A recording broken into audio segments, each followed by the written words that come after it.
Welcome to the Winged Wheel Podcast. Here to talk all things hockey are your hosts, Brad Crisco, Ryan Hanna, and Evan Lobsinger.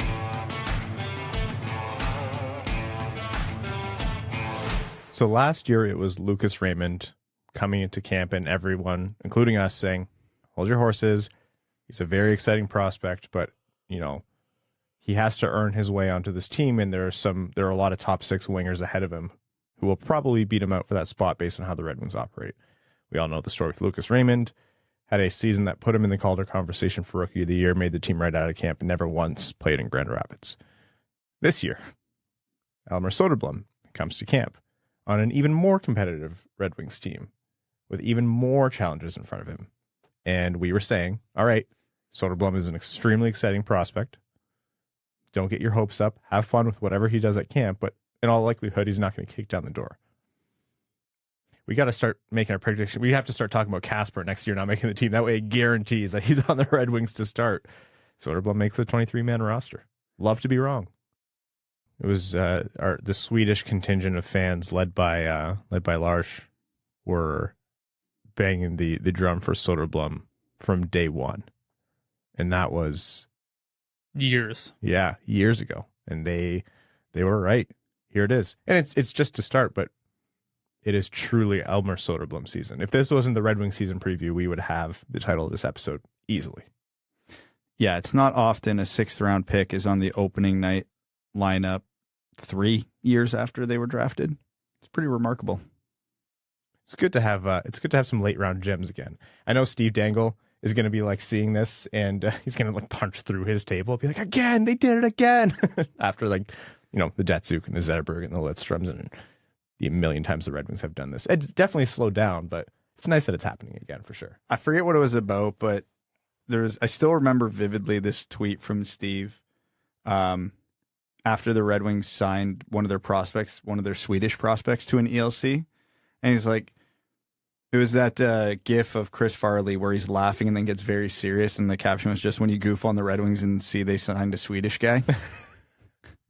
All right, folks, welcome to the Winged Wheel Podcast, here to talk to you about the Detroit Red Wings 2022-2023 season and our official Red Wings season preview. I am one of your hosts, Ryan Hanna. I'm Brad Crisco. And I'm Evan.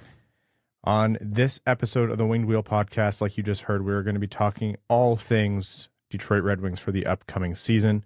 That's going to include a look at what the 23-man roster looks like as of today, Monday night, what we might expect to start the season, different storylines like Soderblom making the team, Edvinsson being sent down, Cossa being assigned to the AHL, players who just missed it like Jonathan Berggren and Albert Johansson, players who made it like Joe Veleno, and everything else in between. And then we're going to get into our season preview in earnest, where we're going to be talking about every part of this lineup, the forwards, the defense, coaches and systems, key players, storylines to watch throughout the season, what success looks like, what a bad season would look like. And just so we can be wrong on the record again, predictions. And then, of course, we'll get into overtime. Before that, some housekeeping items that are very, very important. First of all, the Winged Wheel Podcast Mickey Redmond Special Edition flannels lasted exactly one episode before being completely sold out.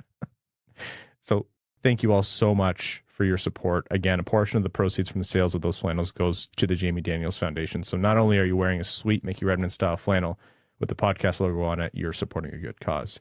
And if you're interested in the flannel still, we may do another run in the future. Go to wingedwheelpodcast.com/shop and then go to the item and click to be notified, or enter your email to be notified when it comes back in stock. And that gives us a gauge on interest in when we might run another campaign for those. October 29th, Winged Wheel Podcast Night at the LCA. It's coming. Tickets are going fast. The gondola is completely sold out. As of right now, there are a few lower bowl tickets remaining. We might add some more. And there are a chunk in the upper bowl there as well. So those are super cheap, great value tickets. I think they're priced at $49.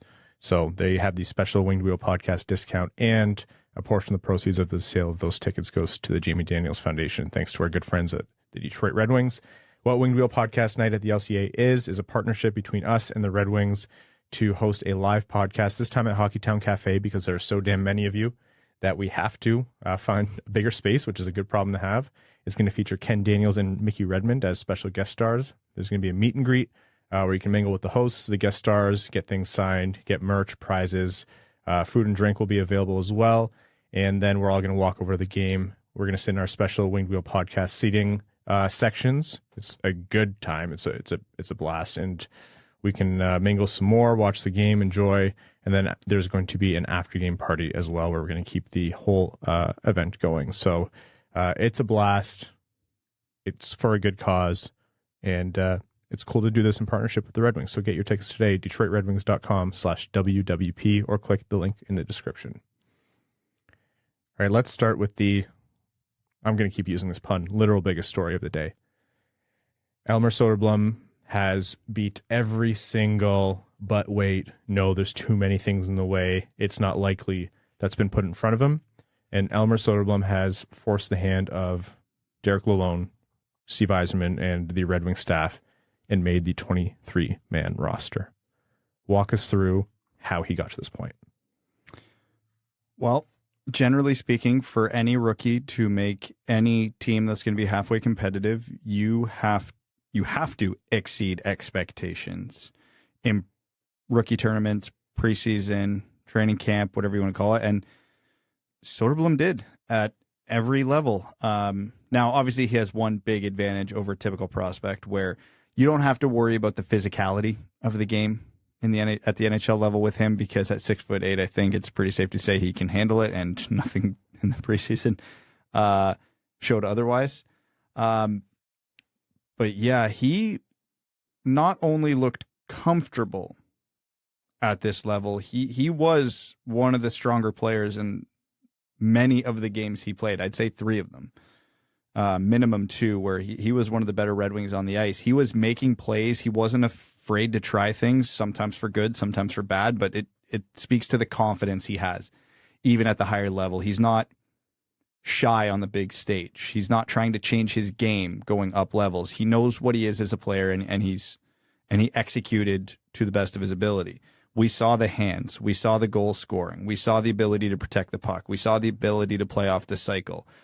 We saw him, in one-on-one situations in space, be able to juke a defender, which, again, we talk about what a unicorn Soderblom is, but 6'8" guys can't do that.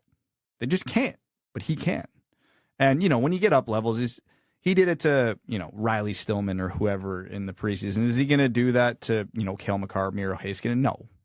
Not yet. We'll find out. But the fact that there's some guys in this league he can do it to is really, really impressive. And Soderblom is going to be matched with teams' lower lines as well. Yeah, he's playing a bottom 6 role in all likelihood, barring injuries on this team, and that's fine. He doesn't need to come in and play 20 minutes a night, power play 1. He also can't be playing 8 minutes a night. Otherwise, I'll be sitting here saying, just send him to Grand Rapids then. I don't think Derek Lalonde has been vocal from the beginning. Yeah, so he'll get halfway decent minutes. And I should preface this by saying, just because he's on the Red Wings now doesn't mean he will be in 10 games. Yeah, that's still very possible, because if he plays 9 games and goes 0-0-0-0-6 in those 9 games, yeah, obviously it's best for his development to go back to Grand Rapids, and that's fine. He's already exceeded expectations. The expectation was for him to start in Grand Rapids, so if he ends up there in a few games, it's not the end of the world. Because obviously the pace is still going to get faster. Things are going to get harder. He's going to be playing against, full-time NHLers now, not part-time rosters like, teams deploy in the preseason. But he did everything, literally everything the Red Wings would have needed to see from him to secure an NHL spot. And, they're going to give him an honest look. He beat out players like Jonathan Berggren.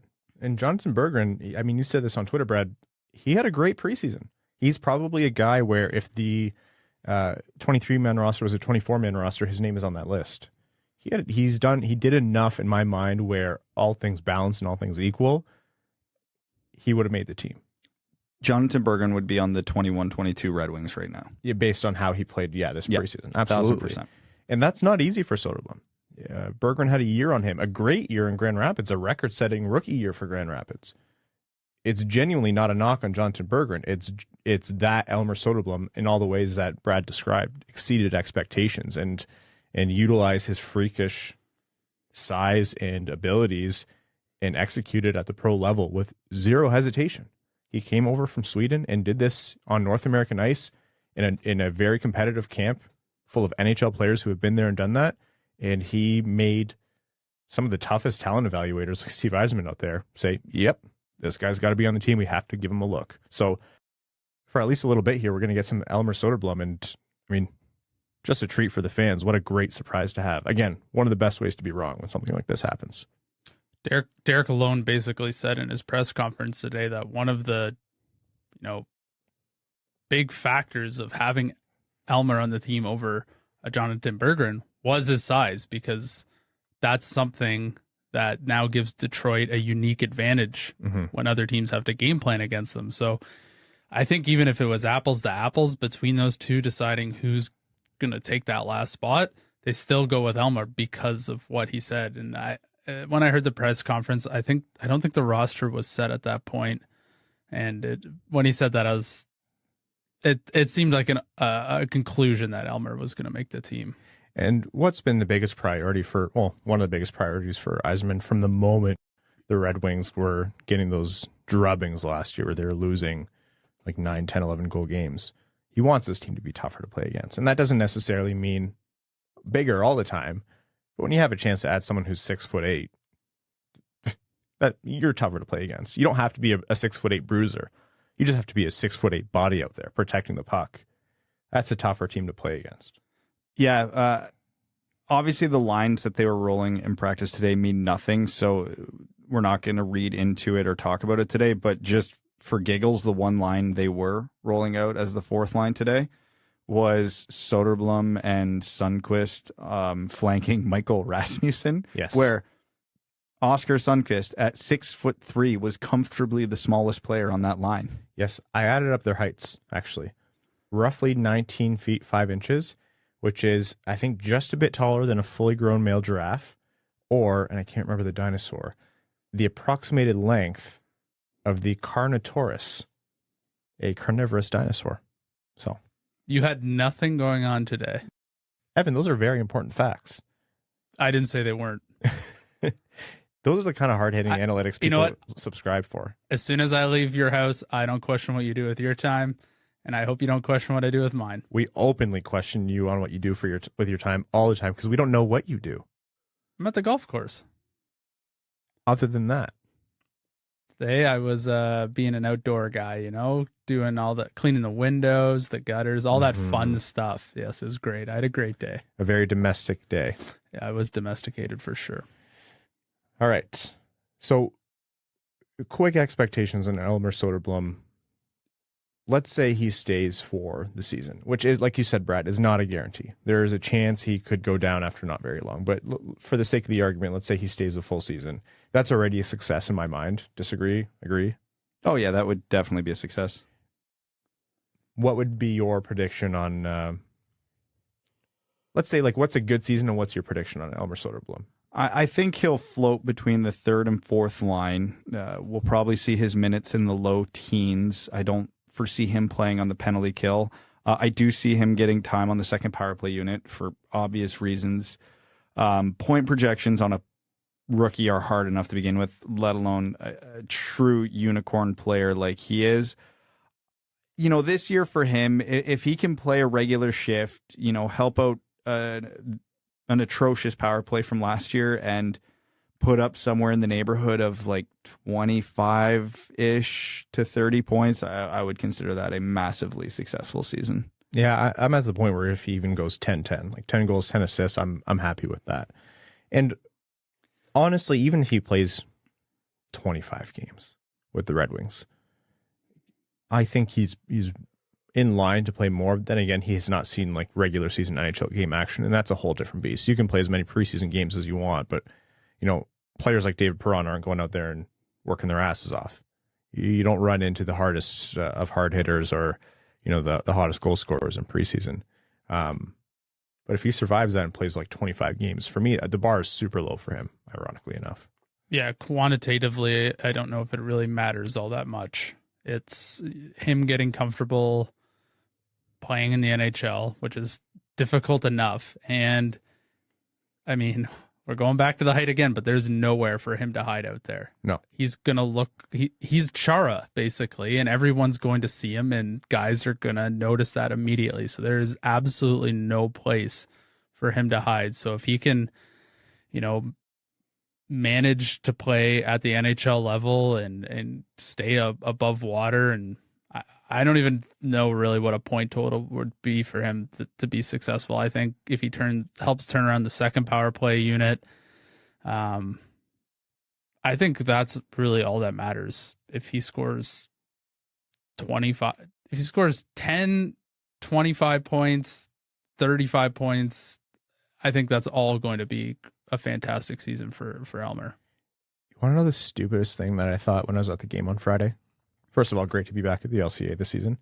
And also, for those at the LCA who have been to the LCA for games against the Leafs, you'll know, especially as the Red Wings have been in the basement for the last little while, the amount of Canadians coming over for the Leafs-Red Wings split.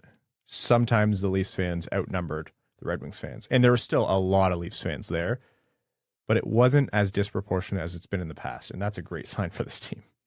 But you want to know my most prominent thought watching that game? Holy shit, he's even bigger in person. Like, he is just so colossal on the ice. You don't have to look at his jersey number or his name. You just look, you're like, yeah, that's Soderblom. People don't really realize how tall 6'8" really is. It's like two Brads. It's like if Brad just a bit more was on the shoulders of another Brad. Which, God help us all. Yeah. Sitting or standing? Like, am I sitting on my shoulders or am I standing on my shoulders? Like you are right now. I was going to say sitting, but Ryan is a worse friend, so I certainly am. I'll say sitting.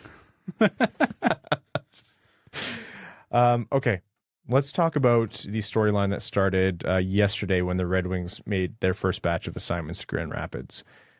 Among the players sent down, Pontus Andreasson, Jonathan Berggren, Albert Johansson, Jared McIsaac, Sabrango, Vero, Brattstrom, etc. But the biggest name in there, Simon Edvinsson. Now let's rewind a little bit. This is a perfect example of me being wrong. As we talked last episode about, is Edvinsson ready? And the unanimous idea was that no, probably not NHL ready yet. And if given any one of us the choice, he'd be in Grand Rapids based on his play and over training camp in the preseason. So I really did think he was going to Grand Rapids. And then, Derek Lalonde has spoken very highly of Simon Edvinsson. And then they pulled him. They said he was playing the Friday game, but not the Saturday game. Saturday was the last game of the preseason. And generally, the idea is the Friday game would be the NHLers, the A squad, and the Saturday game would be the guys still fighting for a spot.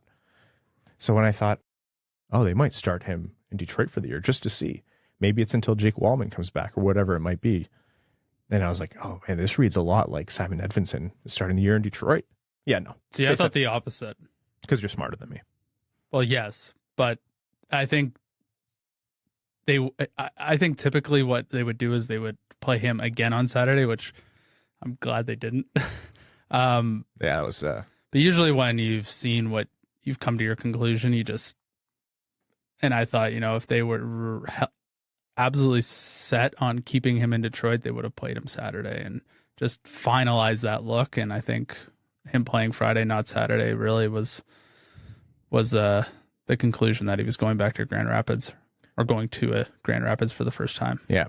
So ultimately, Simon Edvinsson indeed is sent down to Grand Rapids.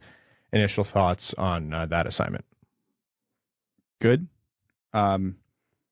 He clearly displayed the talent that he possesses. We all know why he was taken 6th overall. We know what his trajectory likely is in terms of what type of NHL player he is going to be based on his talent and skill set. It was abundantly obvious all of last season in the SHL, and you saw it at many different points between the rookie tournament, preseason, etc. But when he got to the NHL preseason, the mistakes were obvious as well. He was a textbook case of very high highs and very low lows, like just inexcusable turnovers, blown coverage more than once. I'm not going to say the effort waned because I don't think that's an issue with Edvinsson. I think that's just a style of play that gets miscast as lack of effort, because I really do think Edvinsson is a competitive player. But when you make a mistake, when, you quote unquote play the game in a rocking chair like he does, it just makes it look that much worse, if you know what I mean. Mm-hmm. And so that just amplified the numerous mistakes he made. And, it wasn't like he just had a couple. It was consistent. Like every game he played, you could isolate 3 or 4 instances where you're like, that just cannot happen at the NHL level. And if they were 1-offs or 2-offs, that's, again, completely excusable for a rookie coming in. And then with his talent, you could absolutely justify putting him on the 23-man roster and starting in Detroit. But unfortunately, that wasn't the case. He was extremely inconsistent through the whole preseason. And, there weren't enough jaw-dropping moments, the extreme highs, to outweigh the clear refining he needs to do in his game. So I think personally, for the Detroit Red Wings as a hockey team, this is a bit of a setback because obviously they would have been better with Simon Edvinsson in the roster executing. But for Simon Edvinsson, this is better because now he's got more of a runway to smooth out the rough parts of his game, to just even increase the talents in his game, to learn to pick his spots better, to handle the small ice better. What types of passes and dekes that he so frequently used in the SHL can he get away with in North America and figure things out a little more. And then I think the expectation would be he spends damn near the whole year in Grand Rapids.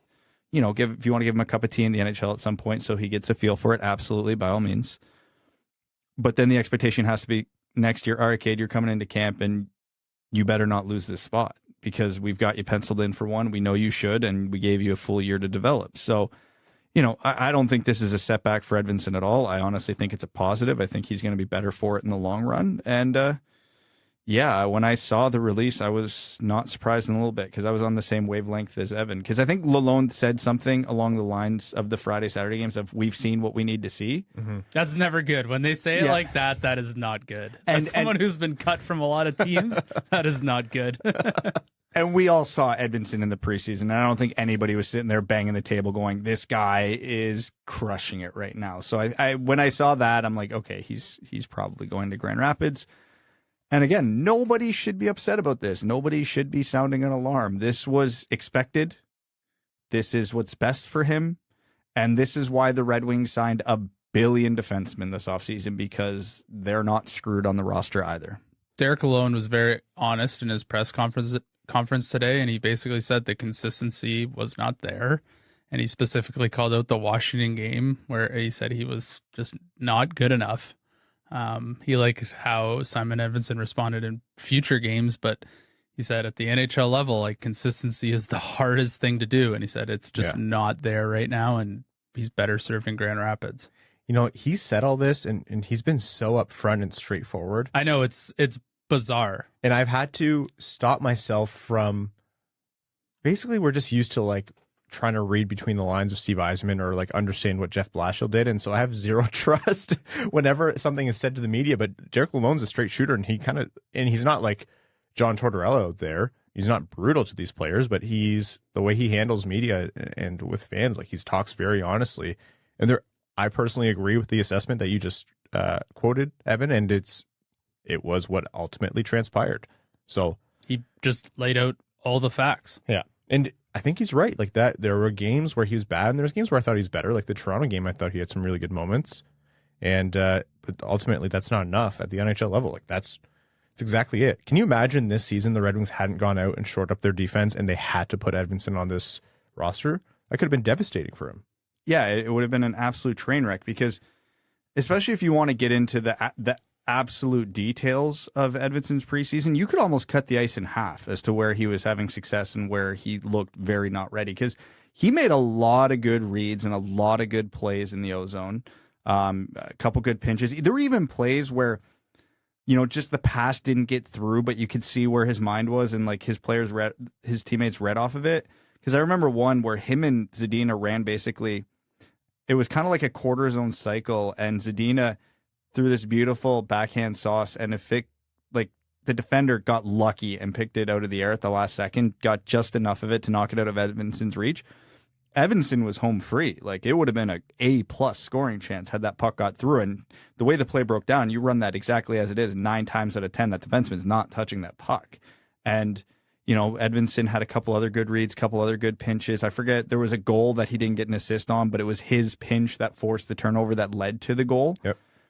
You could see it, but then the other half of the ice was a constant adventure for him. Like, again, inconsistent was the right word, because he just missed coverages, missed the one goal again, or scoring chance against Washington where Connor Brown just literally skated past him. Like, it's just like, you can't do that at the NHL level.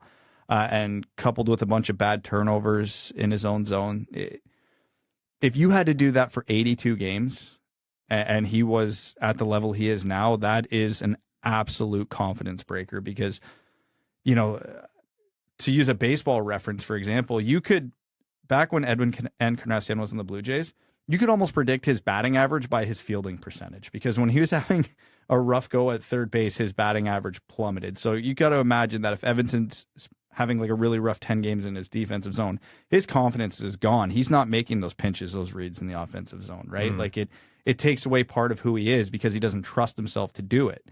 In Grand Rapids, he's going to be able to make mistakes and get away with it, where you don't get away with it at the NHL level. Like, there are going to be some that are going to burn him. It's going to happen. It comes with the style he plays, and that's fine. And he's played long enough. He knows that, but it won't happen as often. So, if he tries, juking a guy on the breakout and it doesn't work, well, he's probably going to be so much faster and so much bigger than a lot of guys in the AHL. He'll be able to turn around and break up that play. He'll outskill his opponents. Exactly. In the NHL, he can't do that. Those turnovers result in goals or grade A scoring chances. So, it's fine. Lalonde was right in his assessment. They were right in the decision to send him to Grand Rapids. And, I'm actually really excited to see Edvinsson, for lack of a better term, try some shit in the AHL this year, so he can figure out this works, that doesn't, and bring it with him to next season. I didn't even, I don't like the person I do feel bad for, because it's just a bad circumstance, is Jonathan Berggren. Like, I really thought this year was going to be the year he made the team, and stuff like this happens where an Elmer Soderblom comes not out of nowhere, because he literally can't. Comes in, has a fantastic camp, makes the team. It stuff like that happens, but man, that's the one guy I do feel bad for starting in Grand Rapids this year. I think we talked with Prashant. He's call up 1A for sure. We will see him this year. Anytime you don't need a Givani Smith type, it should be Jonathan Berggren. Which is always. Right. Yeah. There's not really a spot for that on the team, unless there's something, a game where it's going to be rough. I usually advocate for the boomer window, so it's a strong take when I am against that. Yeah. I'll just make one point about that just quickly. What does Givani Smith do that Adam Ernie can't do as well? He fights a little better, but in terms of actually productive hockey on this version of the Red Wings, it's a much harder sell to say Givani Smith should be on this team at all times. Yeah, Givani Smith was a fringe player on some of the worst Red Wings teams in their history. He's not an NHLer. Like, we love the guy. Ben Chiarot. Yeah. Ben Chiarot can play some of that as well. Maybe Soderblom has an anger streak that we don't know about. When you're taller than everybody and you've got some strength, maybe he will impose his will on some people. And we started seeing that crazy look in Michael Rasmussen's eyes a few times last season. He crawled out of the bush at the right time. He chokeslammed someone on the Penguins. I can't remember who it was, but he literally grabbed him by the neck and slammed him to the ice. I was like, do that more, please. Yeah. That was awesome. Yeah, point being, as much as we all love Givani Smith because he's a great guy, there's no reason for him to be on the Red Wings unless there is just a high volume 20 of years injuries. ago. If there's a game where you need a fight, or there's the Red Wings are definitely missing the grit, or there's enough injuries to justify it, sure. NHL regular, no. Yeah, 2-3 guys go down by all means. There's not going to be 2 or 3 forwards in Grand Rapids better than Givani Smith. We all know this.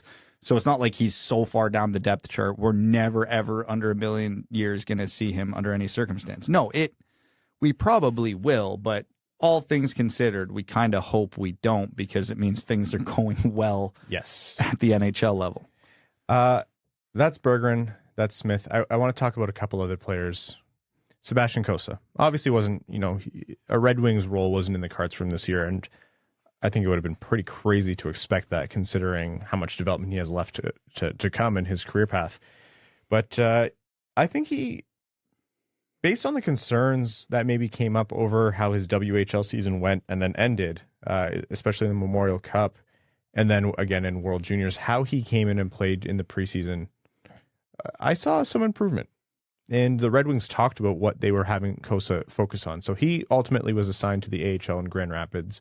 And there are going to be some decisions to be made there. They have Brattstrom and they have Olkinuora down there as well. Smith, Olkinuora, Chris Cuolo, and Taro Hirose were all waived and cleared. But yeah, what they're going to do there, are they going to carry 3 goalies? Maybe that's been suggested to me, but he's going to have an opportunity in the AHL, which is, again, really competitive hockey based on what he had before.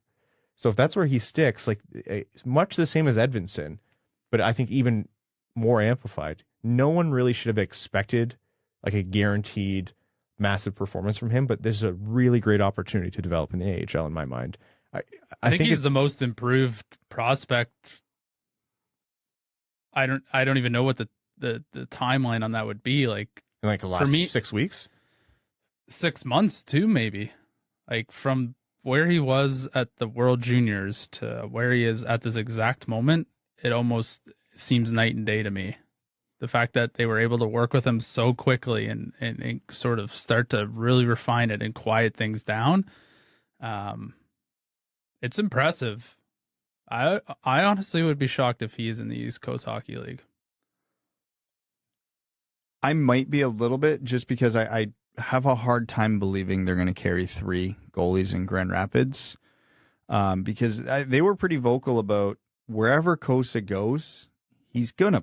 They want him to play and play a bunch. And if you're carrying 3 goalies, 2 of whom are established at levels much higher than Cossa, Olkinuora looked fine in the preseason, and so did Brattstrom. And I don't think anybody's expecting them to be terrible at the AHL level.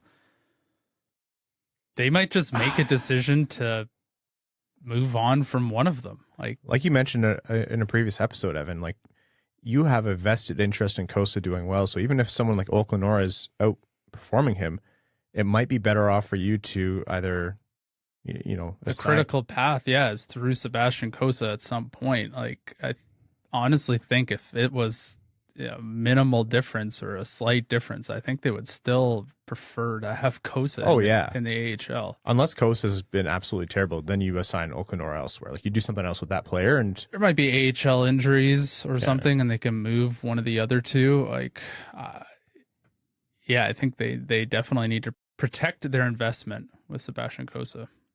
The one thing that I think is notable here, especially when developing a goaltending prospect in Grand Rapids, Edvinsson, Johansson, Vero, Sabrango, Barton. Grand Rapids might have the youngest D core in the entire AHL, which from a prospect development standpoint for them is super exciting. Like Grand Rapids is going to be a really fun, fascinating team to watch this season. If you're a goalie, that probably scares the shit out of you. The good teams in the AHL typically aren't the young, high prospect teams. They're the veteran AHL guys who have been there, done that. No, there's a lot of opportunity on these Grand Rapids Griffins, but I hesitate a little bit to say that they're going to, run the show. It's going to be fun. No, I don't think they're going to run the show. I'm not even convinced they're going to make the AHL playoffs because they're going to be so much younger than a lot of teams, which has its advantages for the Red Wings. But in terms of icing a competitive, we're going to win the championship in the AHL team, this isn't the recipe. It's for the benefit of the franchise overall in the future. This is the best case scenario. But yeah, like you need the Chris Terrys and the Ben Streets. The teams that have a lot of those guys are the teams that generally succeed in the AHL because these guys have been around forever. They put up a ton of points. They know how to win at this level. They're not adjusting anything in their game. They are just that level of player, which is a first line, high scoring AHL level player. Obviously a lot of the Red Wings prospects will exceed that expectation, but they're not there yet. No. They're well below that. So, if you're throwing Cossa in there behind a professional hockey team whose defense's average age is 21 and a half years old or something like that. If you want Cossa to see a lot of pucks this year, this is the way. Yeah. For me, I'm keeping the bar low on Cossa. What does success look like? You make a case to stay in the AHL all year and, play at least a third of the games.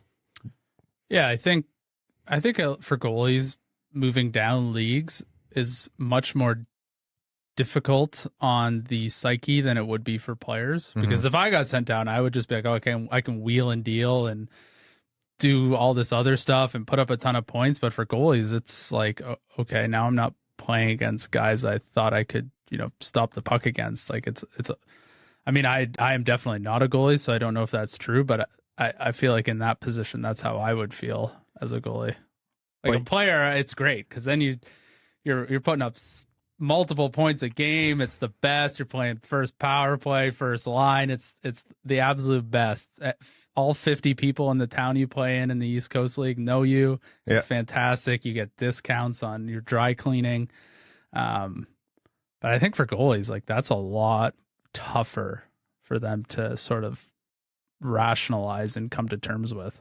But Evan, you've been around hockey for a long time and you've played in a lot of teams and you know a lot of goalies. So you've probably had lots of conversations in the shower after a game with goalies about how we scrubbed each other's bodies. Yeah. About how they after dark. About how goalies hate playing weaker teams, dropping down levels because it throws their timing off. They feel like they play worse. I know a couple of goalies personally, and they hate when we play garbage teams because they play worse because you expect consistency in front of you from not only your team, but the shooters, the offense, the passes are going to be crisp. The shots are going to be hard and accurate. So you're timed up to what that level of hockey should be. And then all of a sudden, if you're taken out of that and what you expect to happen in front of you in terms of shot quality and offense generating isn't happening at the same pace, consistency, whatever, it throws you off. And again, I'm not a goalie, but I have talked to several goalies personally at who play higher levels that say, yeah, they can't do it. It's like they go from playing in the, Fed and then going into play beer league, and their numbers in beer league are way worse, even though you'd think they'd be unbeatable because it's just they're not used to it. So I'm not saying that would or wouldn't happen to Cossa if he has to go to the East Coast League, because obviously I would still say the ECHL is a lot better than the WHL, which is what he's used to. But if his skill level dictates AHL quality, then yeah, they have to find a way to get him reps in the AHL. But if he goes into camp with the AHL, gets in a couple games and looks like garbage, then yeah, okay, send him to the coast, get him a ton of reps at a lower level and let him work his way up. But if it looks like he can hang at that level, if that's trading Brattstrom or Olkinuora or, assigning one of them, loaning them to a European club for the year, they have to do it. They have to, because again, as good as Brattstrom was last year, he's not the answer in Detroit. Olkinuora is 31 years old. He's dust. He's ancient. He's a distant relic from the past. So the priority has to be Cossa, however they decide they break this down. All right. Any other thoughts on the players who were sent down? So, the 23-man roster is what it is. There aren't really too many other surprises in terms of the Red Wings who made it. I'll read out the list actually for everyone. So obviously Larkin, Bertuzzi, Raymond, Vrana, Copp, Perron, Kubalik, Soderblom, Suter, Zadina, Rasmussen, Veleno, Sundqvist, and Ernie. So that's 14 forwards. They went with 7D, Seider, Chiarot, Hronek, Maatta, Hag, Lindstrom, Osterley, and then Husso and Ned are the goaltenders. Injured reserve, Robbie Fabry, and injured non-roster players, Seth Barton, Mark Pissick, and Jake Wallman. Yeah, Jeremy Biakapatuka was released from his amateur tryout. He'll probably sign with the Wolves or an AHL team, but that's how the 23-man roster was set. And then obviously a bunch of players were sent down. Any thoughts on any of those players who either made the team, were sent down, or released? I'm just happy they didn't galaxy brain the waiver wire thing and just kept Joe Veleno. Yeah. Because he's so obviously an NHL player. He had a fantastic preseason. He really looked better towards the end of last season. I know they were saying, he could go to the AHL and dominate, and he's one of the few players who is waiver exempt. He's an NHLer. Full stop, period, end of statement. Joe Veleno should never play another game in Grand Rapids. Is he ever going to be a top 6, stud? No, but he's very clearly a third to fourth line center at the NHL level at this point in his development. So now let him develop at that level to find out what his true ceiling is. Because, in years past, the Red Wings always seemed to overthink it. Oh, we got to send Veleno down because we can't afford to expose Givani Smith on waivers, even though nobody's going to claim him, which, shocker, nobody claimed him. They didn't do that this year. They said, we have enough talent. Who cares? We're just keeping, plainly, the best 23. I don't think there was a single decision made about this roster where they didn't just look at it and go, this is the best guy right now for this team. Yeah, Veleno had a fantastic preseason, especially by his own standards. He's another player where really got into his groove as the season went on. You mentioned last episode, Brad, he came in early 2022 and stayed with the Red Wings for good reason. And much like Cossa, a lot of what the Red Wings are going to be able to do in the future is based on how Veleno can progress as hopefully a centerman on this team. Don't go expecting him to be a first-line center, but this is a guy who should be a pretty solid third-line center for them, all things going well, maybe even higher. Who knows? So, yeah, I completely agree, Brad. I'm happy that he stayed. Him and Zadina were cycling in as 13th and 14th forwards during the lines today, the practice, according to Max Bultman, which was a bit surprising, but it's practice lines. And Lalonde has already come out and said, don't read anything into that. There's a good chance it's changed by tomorrow. There's still, as of time of recording this, 4 more days until the season opener. Lots of time to experiment with a lot of combinations. There's a ton of new players on this team. It's a new coach, new systems, new basically everything. So he has almost this entire week to tinker with things, to try guys in different combinations. He's hit the algorithm. He said, try guys. He's I have going no to idea utilize what that it. means, but please continue. It's for the best. I'm only vaguely aware. It's fine. But yeah, he'd be silly to not try everything. Like I said, he tried Soderblom with Sundqvist and Rasmussen today. If he can find a line with 37 feet of forwards to deploy, now's the time to figure out if it works or not. Yeah, he actually didn't even like that line. There was just someone from the Guinness Book of World Records in the room, and he was just trying to see if that was actually the tallest line in NHL history. It might be. It would have to be, right? Because Soderblom is the tallest player to ever play in the NHL, not named Zdeno Chara. So then you stick him with a guy who's what's Rasmussen, 6'5"? Yep. And then 6'3" for Sun. There's no way that wouldn't be the tallest line. Okay. We're going to jump into our Red Wings season preview, but before that, I do want to tell you that this episode of the Winged Wheel podcast is proudly brought to you by NordVPN. Are you missing out on a game or your favorite show because it's not available in your region? Let me introduce NordVPN. Using NordVPN and a click of a button, you can watch and browse as if you're elsewhere in the world, making sure you never miss a game and can watch whatever content you'd like. No need to travel across the continent or oceans for your favorite team when NordVPN brings them right to you. With over 5,000 server options, no game or show is out of your reach. Using the link nordvpn.com/wingedwheel, you can receive a huge discount on NordVPN's cybersecurity 2-year plan plus 4 free months. We all love to binge, but privacy is a big deal too. NordVPN keeps your information encrypted so you never have to worry about your IP or location getting out. They've also doubled down on keeping you safe with their new threat protection feature. Say goodbye to intrusive website ads and malware. Even if you download an infected file, threat protection kicks in and deletes it before it makes a mess of your computer. Don't forget, there's literally no risk to you with their 30-day money-back guarantee. Give it a try, and if you like it, great. If you don't, they'll issue a refund, and you can pretend the entire thing never happened. Check out our special link, nordvpn.com/wingedwheel, to get your discounted subscription started today. Okay. Detroit Red Wings season preview. We got into it with the roster, but now let's talk about what to expect for the 2022-2023 season.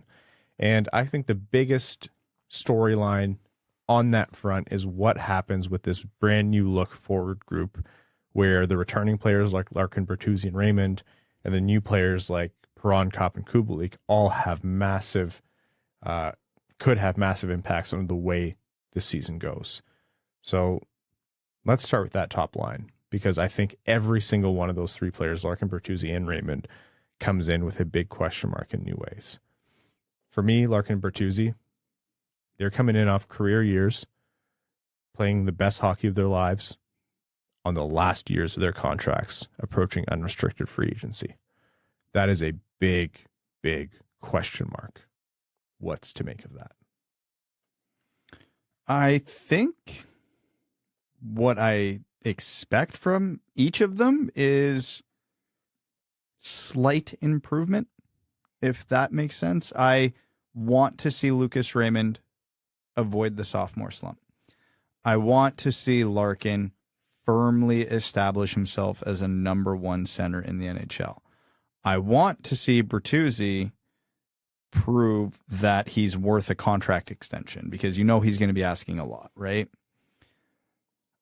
Is it reasonable to expect 3 for 3 on improvement? No, probably not, because life doesn't work that way most of the time. But we know it's a top 10 capable first line in the NHL. We've seen them do it for extended periods.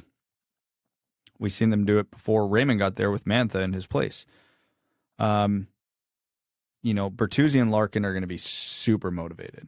Contract years. You've always heard the player, like, in a contract year, just, they're literally playing for millions of dollars. If Larkin and Yzerman don't come to a contract agreement before the season starts, so let's just say hypothetically he signs one around Christmas, okay? If Dylan Larkin is over a point per game at that point, how many millions of dollars did he make himself in that window? Literally millions, because now he can sit there and go, you wanted to pay me 8.7, I'm producing like a $9.5 million center. And that's what you're going to pay me for the next 8 years. Well, Elliot Friedman reported today that in his opinion, he believes that the contracts that Barzal, Kyrou, Thomas, etc. got have driven up the price on players like he said Larkin and Horvat, but relevant to this, Dylan Larkin. And that's not anything that anyone couldn't read between the lines. Yeah, right? we already had an extensive conversation about that. So this is definitely a conversation where Larkin and his brand new big hitter player agent are asking for probably between 9.5 and 10 or something, and Yzerman's probably wanting to get him in under 9. And if this goes into the season, every single game, Yzerman's going to be watching Larkin going, prove it. You say you're a $9.5 million center? Prove it. Because if he regresses from last year, that contract isn't going up. So he's literally got everything on the line right now. So he'll be as motivated as he's ever been in his NHL career. So in theory, this should be the best season of his career because A, he'll never be more motivated, and B, he's never played with this much talent outside of maybe his rookie year. So, this and obviously for all the reasons I just laid out for Larkin, they also apply to Bertuzzi as well, because all the same statements for the most part hold true. If they regress this year, we can confidently say they are no better than we've already seen. We've already seen their absolute peak, because what more could they have going for them this year versus their entire career so far? I think coming into contract years is going to create a lot. We've seen it time and time again, and it's not just the NHL, it's across all sports. Players coming into contract years, they just do things that they always seem to have career years. I'm not saying they're going to go do what Aaron Judge did with the Yankees this year, which is maybe one of the most successful bet on yourself moments in sports history, but no, I'll say Larkin scores 62. If Larkin scores 62, pay the man whatever he wants. But those are two of the most driven, motivated players on the Red Wings who have seen the worst of this rebuild. And they want to get paid. Larkin, this is the first time there's been a kind of tougher contract negotiation, which I don't even know if you can call it that yet. And Bertuzzi, this is status quo. Third time, no one expected it to be easy. And if they did, I'd say, what do you know that no one else does, right? They've done it. Bertuzzi has proved it. Larkin has proved it. They'll need to do it more. I agree, Brad, but I'm fully expecting them to come in and have another great year that might even elevate our standards of what they can do even more. I will say I agree completely that this year, what they do will very much indicate their peak. I would have to imagine that this season is in and around the best hockey they can produce. And having a higher talent down the lineup helps take some eyes away from them and take some focus away from them. So that's just another point to them having a even more production this year. So it'll be very interesting to see how the top line sort of performs and how that all shakes out this season, because it's now or never really with that line. Assuming, and this is going to be a caveat for this whole conversation, lines and pairings are going to be shaken up this year. New system, new coach, bunch of new players. They have a lot more flexibility. Sending Bertuzzi to the second line is no longer a death sentence to his production. So, but yes, in essence, that is the top line.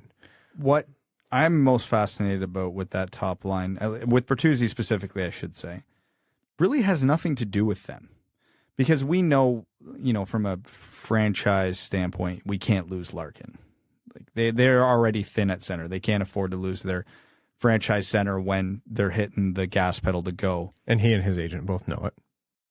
The emergence of Soderblom, Berggren, the possible emergence of Zadina, what does Kubalik bring to this team? I think all those guys are going to very heavily impact what happens in Bertuzzi's contract negotiations. Because again, you look at a lot of teams, they don't necessarily pay wingers $7, $8, $9 million, whatever Bertuzzi's asking for. If Yzerman's looking at roster construction and going, yeah, we have pretty big holes on the left side of the defense, we need another center, whatever that might be, and he feels that money's could be spent better elsewhere because he's comfortable being able to replace Bertuzzi on that line with Zadina, Kubalik, Soderblom, Berggren, Vrana, whoever, take your pick.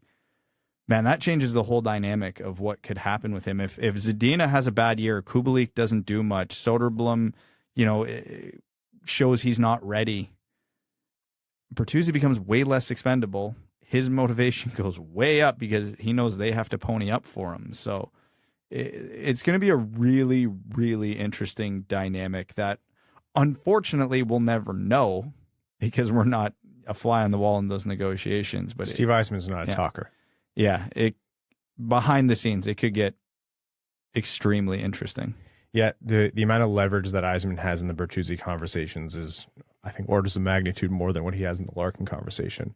With Larkin, he's hoping that Larkin buys in and, accepts the whole concept of, this is the team I want to build around you as captain, as the leader, and we can't do that if you want us to pay you, 10.25 or whatever you're asking. And that's going to depend on Larkin. With Bertuzzi, he can legitimately say, yeah, you've been great. Team loves you. Yeah, you've been a force to be reckoned with in so many ways. You're a pretty unique player, so I'm not saying we can replace you, but if we lose you, we'll survive. Yeah, it's almost polar opposites between the two. With Larkin, he holds none of the cards. Larkin has a full no move, is a pending unrestricted free agent at the Red Wings' biggest position of need with the C on his chest. With Bertuzzi, he has a glut of replacement options behind Bertuzzi and can trade him at any point if he wants to for an absolute haul. So Bertuzzi's only negotiating point is, I'm not signing, I'm going to free agency, to which Yzerman can just go, fine, then I'm trading you for the moon. Whereas Larkin goes, I'm not signing, Yzerman is screwed. All this bodes really well for Lucas Raymond. Two motivated top-line players who are poised to have career years, or at least close to what they did last year. That's great for a player coming into his sophomore season who wants to avoid the sophomore slump. And let me tell you, the sophomore slump is a thing. Like, I don't want to pretend it's not. And I would say it's a risk for every rookie player, especially successful ones, for a few different reasons. The foremost being that, whatever tricks they have, and if they were good, teams are going to hone in on that. If you're good in your rookie season, teams are going to be watching tape on you, and they're going to say, this guy does 2 or 3 things well. Shut those down and let's see how he reacts. We saw his game take a step back when teams really focused on collapsing on him fast last year, especially on the power play. It took a while for him to kind of regain his form because teams just closed up on him and cheated towards him immediately. But Lucas Raymond seems to be the type of player who takes diversifying his game and strengthening his weaknesses really, really seriously. Before he even came to the NHL, he focused on his shot, and that paid dividends for him when he came to the Red Wings. So if he is sheltered, so to speak, by really strong players, and even if it's not Larkin and Bertuzzi, it's Copp and Vrana, whoever, he's going to have a lot of talent to play with. And I have a lot of hope that based on how he plays and conditions himself and trains, he should be able to continue to expand on his good work from last season. The players who transition easiest when things get tough are the players with extreme hockey IQ. And that's Lucas Raymond's biggest strength. So if there's any type of rookie that in theory can avoid the sophomore slump, it's him. Now, again, like you said, every team has a full season of tape on him now. He's going to be getting a lot more attention. Maybe the counting stats could drop a little bit and he could still have a successful season because he's doing everything else right and so much better. Maybe his shooting percentage goes down a little bit. I don't know. There's a million scenarios here. But yeah, after watching what he did to Chicago in the preseason, I think he's fine. He looks like he's bounced back from a slow finish to the season just fine in the preseason. It's not like he plays a position where he is out on an island. Like he's playing with Dylan Larkin, playing with Tyler Bertuzzi, and he's a winger. And a lot of the guys who have sophomore slumps are in those exposed positions, and they're on teams that just did not add the type of depth that the Red Wings did. Like they're the guys who made their team out of necessity because there was no one else, and they're still just the lone talent on that team, and teams can shut that down and can make life a living hell for those guys. Well, now the Red Wings have all this depth. Lucas Raymond's a winger. They've definitely attempted to isolate or insulate Lucas Raymond from having a sophomore slump. Part of that insulation is, a lot of the second line, two of them being new players presumed second line, two of them being new players and one of them being hopefully a healthy player for 82 games. Perron, Copp, and Vrana. Let's talk about Copp first, because he was a very expensive, very big contract, but to come in and solve what is Detroit's biggest need, or what was at least, their second line center position. Someone other than Dylan Larkin to play center in a top six way that is actually a top six centerman, not Pius Suter being asked to play a second line center role, or Joe Veleno or Michael Rasmussen asked to be playing a second line center role when they really shouldn't be. Copp now has a lot to live up to. He is one of the players in my mind who we have to have the highest expectations of.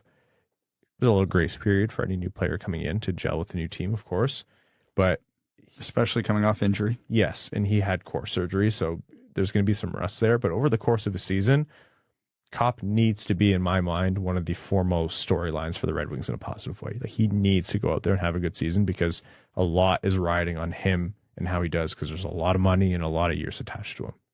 Yeah, and, unfortunately for him, so many big free agent contracts that look exactly like his blow up quickly.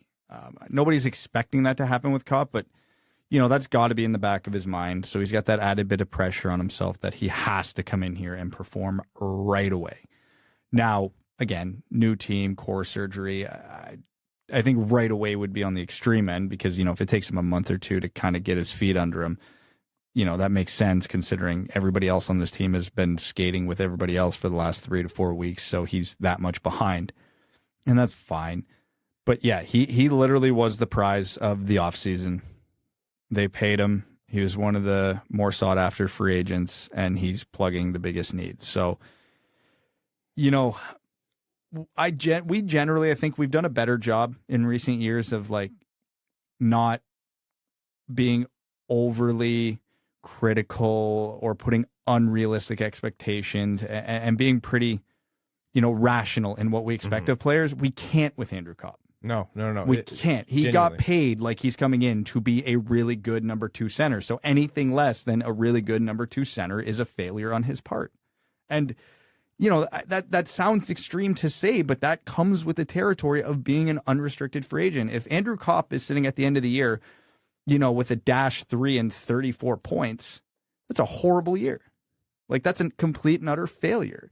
He's got to be, at worst, A+ player floating around, probably hopefully over the 50-point mark. That's the reality of it. And it's, again, fair or not to him, it comes with the territory of when you sign a contract like that. Yeah. There's no mistaking what David Perron is coming into this team. He's not a young gun. He's not being asked to produce a world of 5-on-5 production for 82 games. He's 34 years old. He's gonna. That's not that old. I would call it half dead. Your cartilage is essentially just paper mache at this point, I have to imagine, Brad. But no, seriously, like, this is a guy who's an extremely tough competitor in the NHL, but at the same time isn't coming in and being asked to be the future of this team. But for me, Perron could be someone who could really boost this power play. You know, the veteran presence, the toughness. You think about being hard to play against, but also being a productive player of the team. Perron is an older version of Tyler Bertuzzi in that way. Not the same play styles, but, you know, can come in and contribute in that manner without being a complete anchor elsewhere on the ice. So that, for me, Perron is you hope that he's able to do that on a second line role. But again, you look at the amount of talent on this team, and if you move Perron down to the third line to help elevate or move production down to your depth, that's no longer a death sentence to production like it was in previous years, like I mentioned before. He'll have a decent center or a good winger to work with on the third line, maybe. So for Perron, there's a lot more upside and I think less risk to what he could bring to this roster. And someone I'm really excited to watch. Special teams is a big story, and we're going to talk about that, and Perron's going to be a big factor in that. What a luxury it finally is to have Andrew Copp and David Perron on your second line. And my expectations are they're the second and third best players on that line. Yeah, because Jakub Vrana, who is at his best the Red Wings' best pure goal scorer. His shot is unreal, sometimes automatic. If you give him a one-timer anywhere in his wheelhouse, which is massive, he's putting it in. If Jakub Vrana can stay healthy for 82, he should be a candidate for 35 to 40 goals in my mind. I know it's a large expectation. You can't sit there and label a player as a definitive 40 goal scorer when they haven't done it for your team ever. But with the amount of shooting talent he has, that needs to be the standard for him. But of course, the best ability is availability, so staying healthy is most important first and foremost. Yeah, it'll take him some time to get the consistency back, but he's played about a half a season worth of games with the Red Wings over the last 2 seasons, and he's averaging a near 50-goal pace in those, and obviously not gonna keep up. I don't think anybody's sitting here and saying Jakub Vrana is a 50-goal scorer. But yeah, I would have to say 30 has to be the benchmark for him because, you know, let's call a spade. Vrana is not a strong defensive player. That's why it's a huge benefit. He's going to likely be playing with Perron and Copp. He's definitely going to, you know, be a huge factor on the power play. And he's, you know, I'm not going to say he's not a playmaker. He's actually a sneaky good playmaker, but he's a goal scorer. He's going to be held to the standard of how many pucks he puts across the goal line. And I think that's this season, if he does play 82, has to be 30. I think that's the baseline. I think we can be happy with anything over 30. Can't be mad at 30 goals. The rest of this, we don't really know how the lines are going to shake out, but let's just say Soderblom, Rasmussen, Sundqvist. You know, we talked about Soderblom, and that's, of course, an exciting story, but to me, Michael Rasmussen, you talk about a depth player, a middle or bottom six player who's going to decide how your team plays this year. Michael Rasmussen's continued development and growth and taking on a bigger role in this team, that's going to move the needle. There's no longer a player where if he has a good or bad game, he's not a needle mover. No, Michael Rasmussen has moved himself in that territory. He's probably going to get looks at center again under Derek Lalonde's new coaching staff and new systems. Whether he sticks there is going to be completely up to him. I'm more inspired now than I have been in the past. But what is Michael Rasmussen going to do? And, you know, if he has Soderblom and Sundqvist, or maybe it's Kubalik, or maybe it's Ernie, how is that going to impact the way the Red Wings perform this year? How long has it been since the Red Wings have had even adequate depth scoring? Never. Hardly since this podcast has been around. I don't think it has existed since this podcast has existed. We've been around for more than 7.5 years, is it? Oh, God. About that. 2015, right? Yeah, February 2015. Jeez. So on top of Zadina, Kubalik, Veleno, Soderblom, Rasmussen's a huge factor in whether or not this is the year that finally happens. He definitely found another gear in his game last season and looks like he's added more elements to his game in the preseason, which again is just preseason, but we talked about last episode. There are several players on the Red Wings whose development is going to go this season specifically is going to go a very, very long way to determining when the Red Wings can compete. Rasmussen is one of them with a bullet. If Rasmussen turns into a legitimate third line winger or center who can flirt with 20 goals, is an effective net front on the power play, is sound defensively, which he already is, that is something they have not had in a very long time.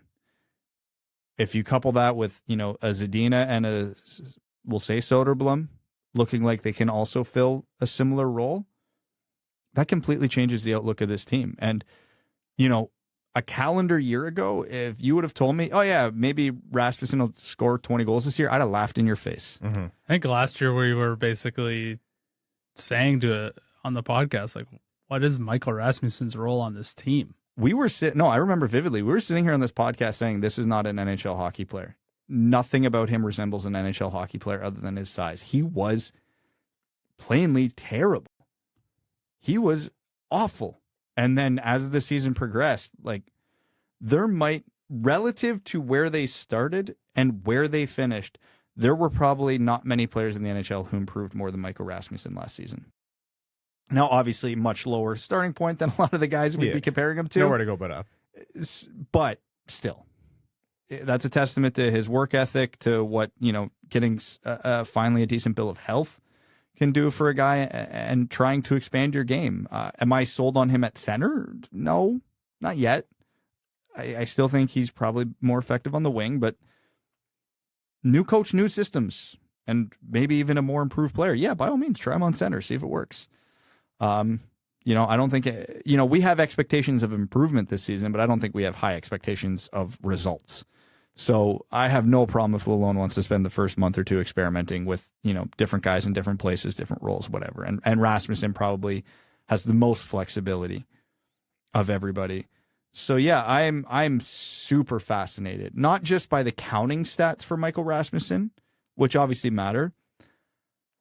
I'm excited at the thought of Michael Rasmussen truly being an effective 200-foot player where you can count on him in all three zones of the ice, which has not happened to this point in his career. And now all of a sudden looks like not only might it happen, I'd call it likely.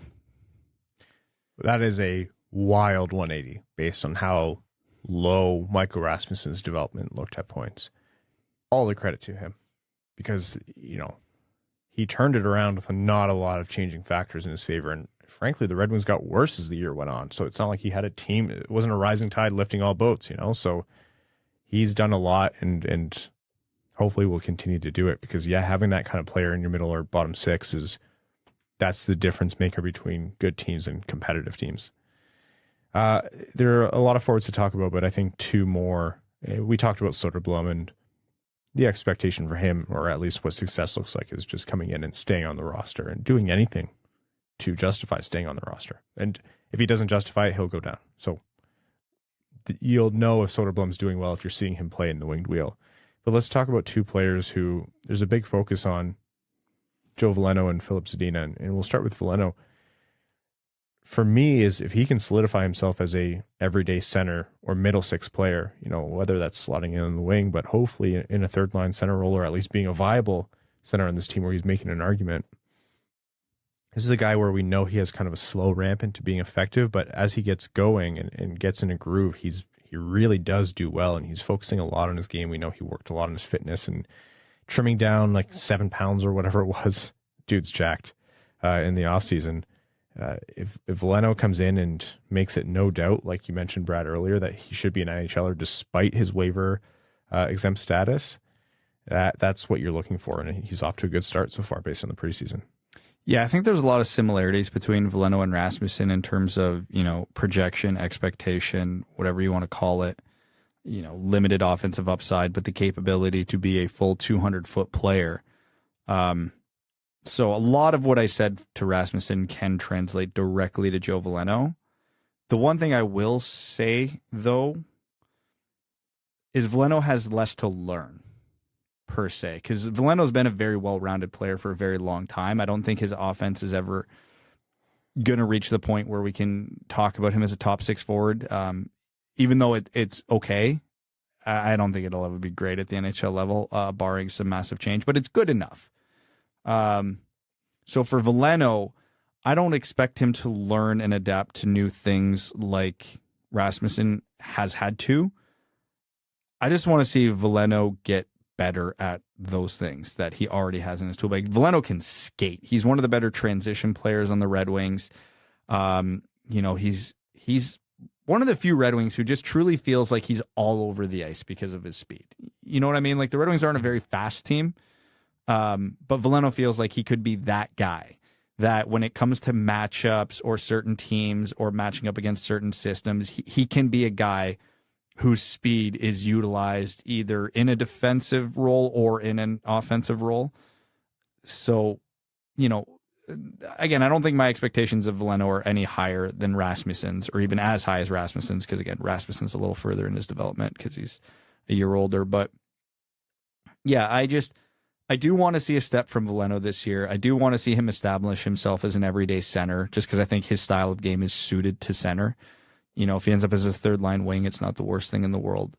But, Veleno's one of the harder guys to pin down what he is now in terms of role, but I think we got a pretty good feel for what he is as a player.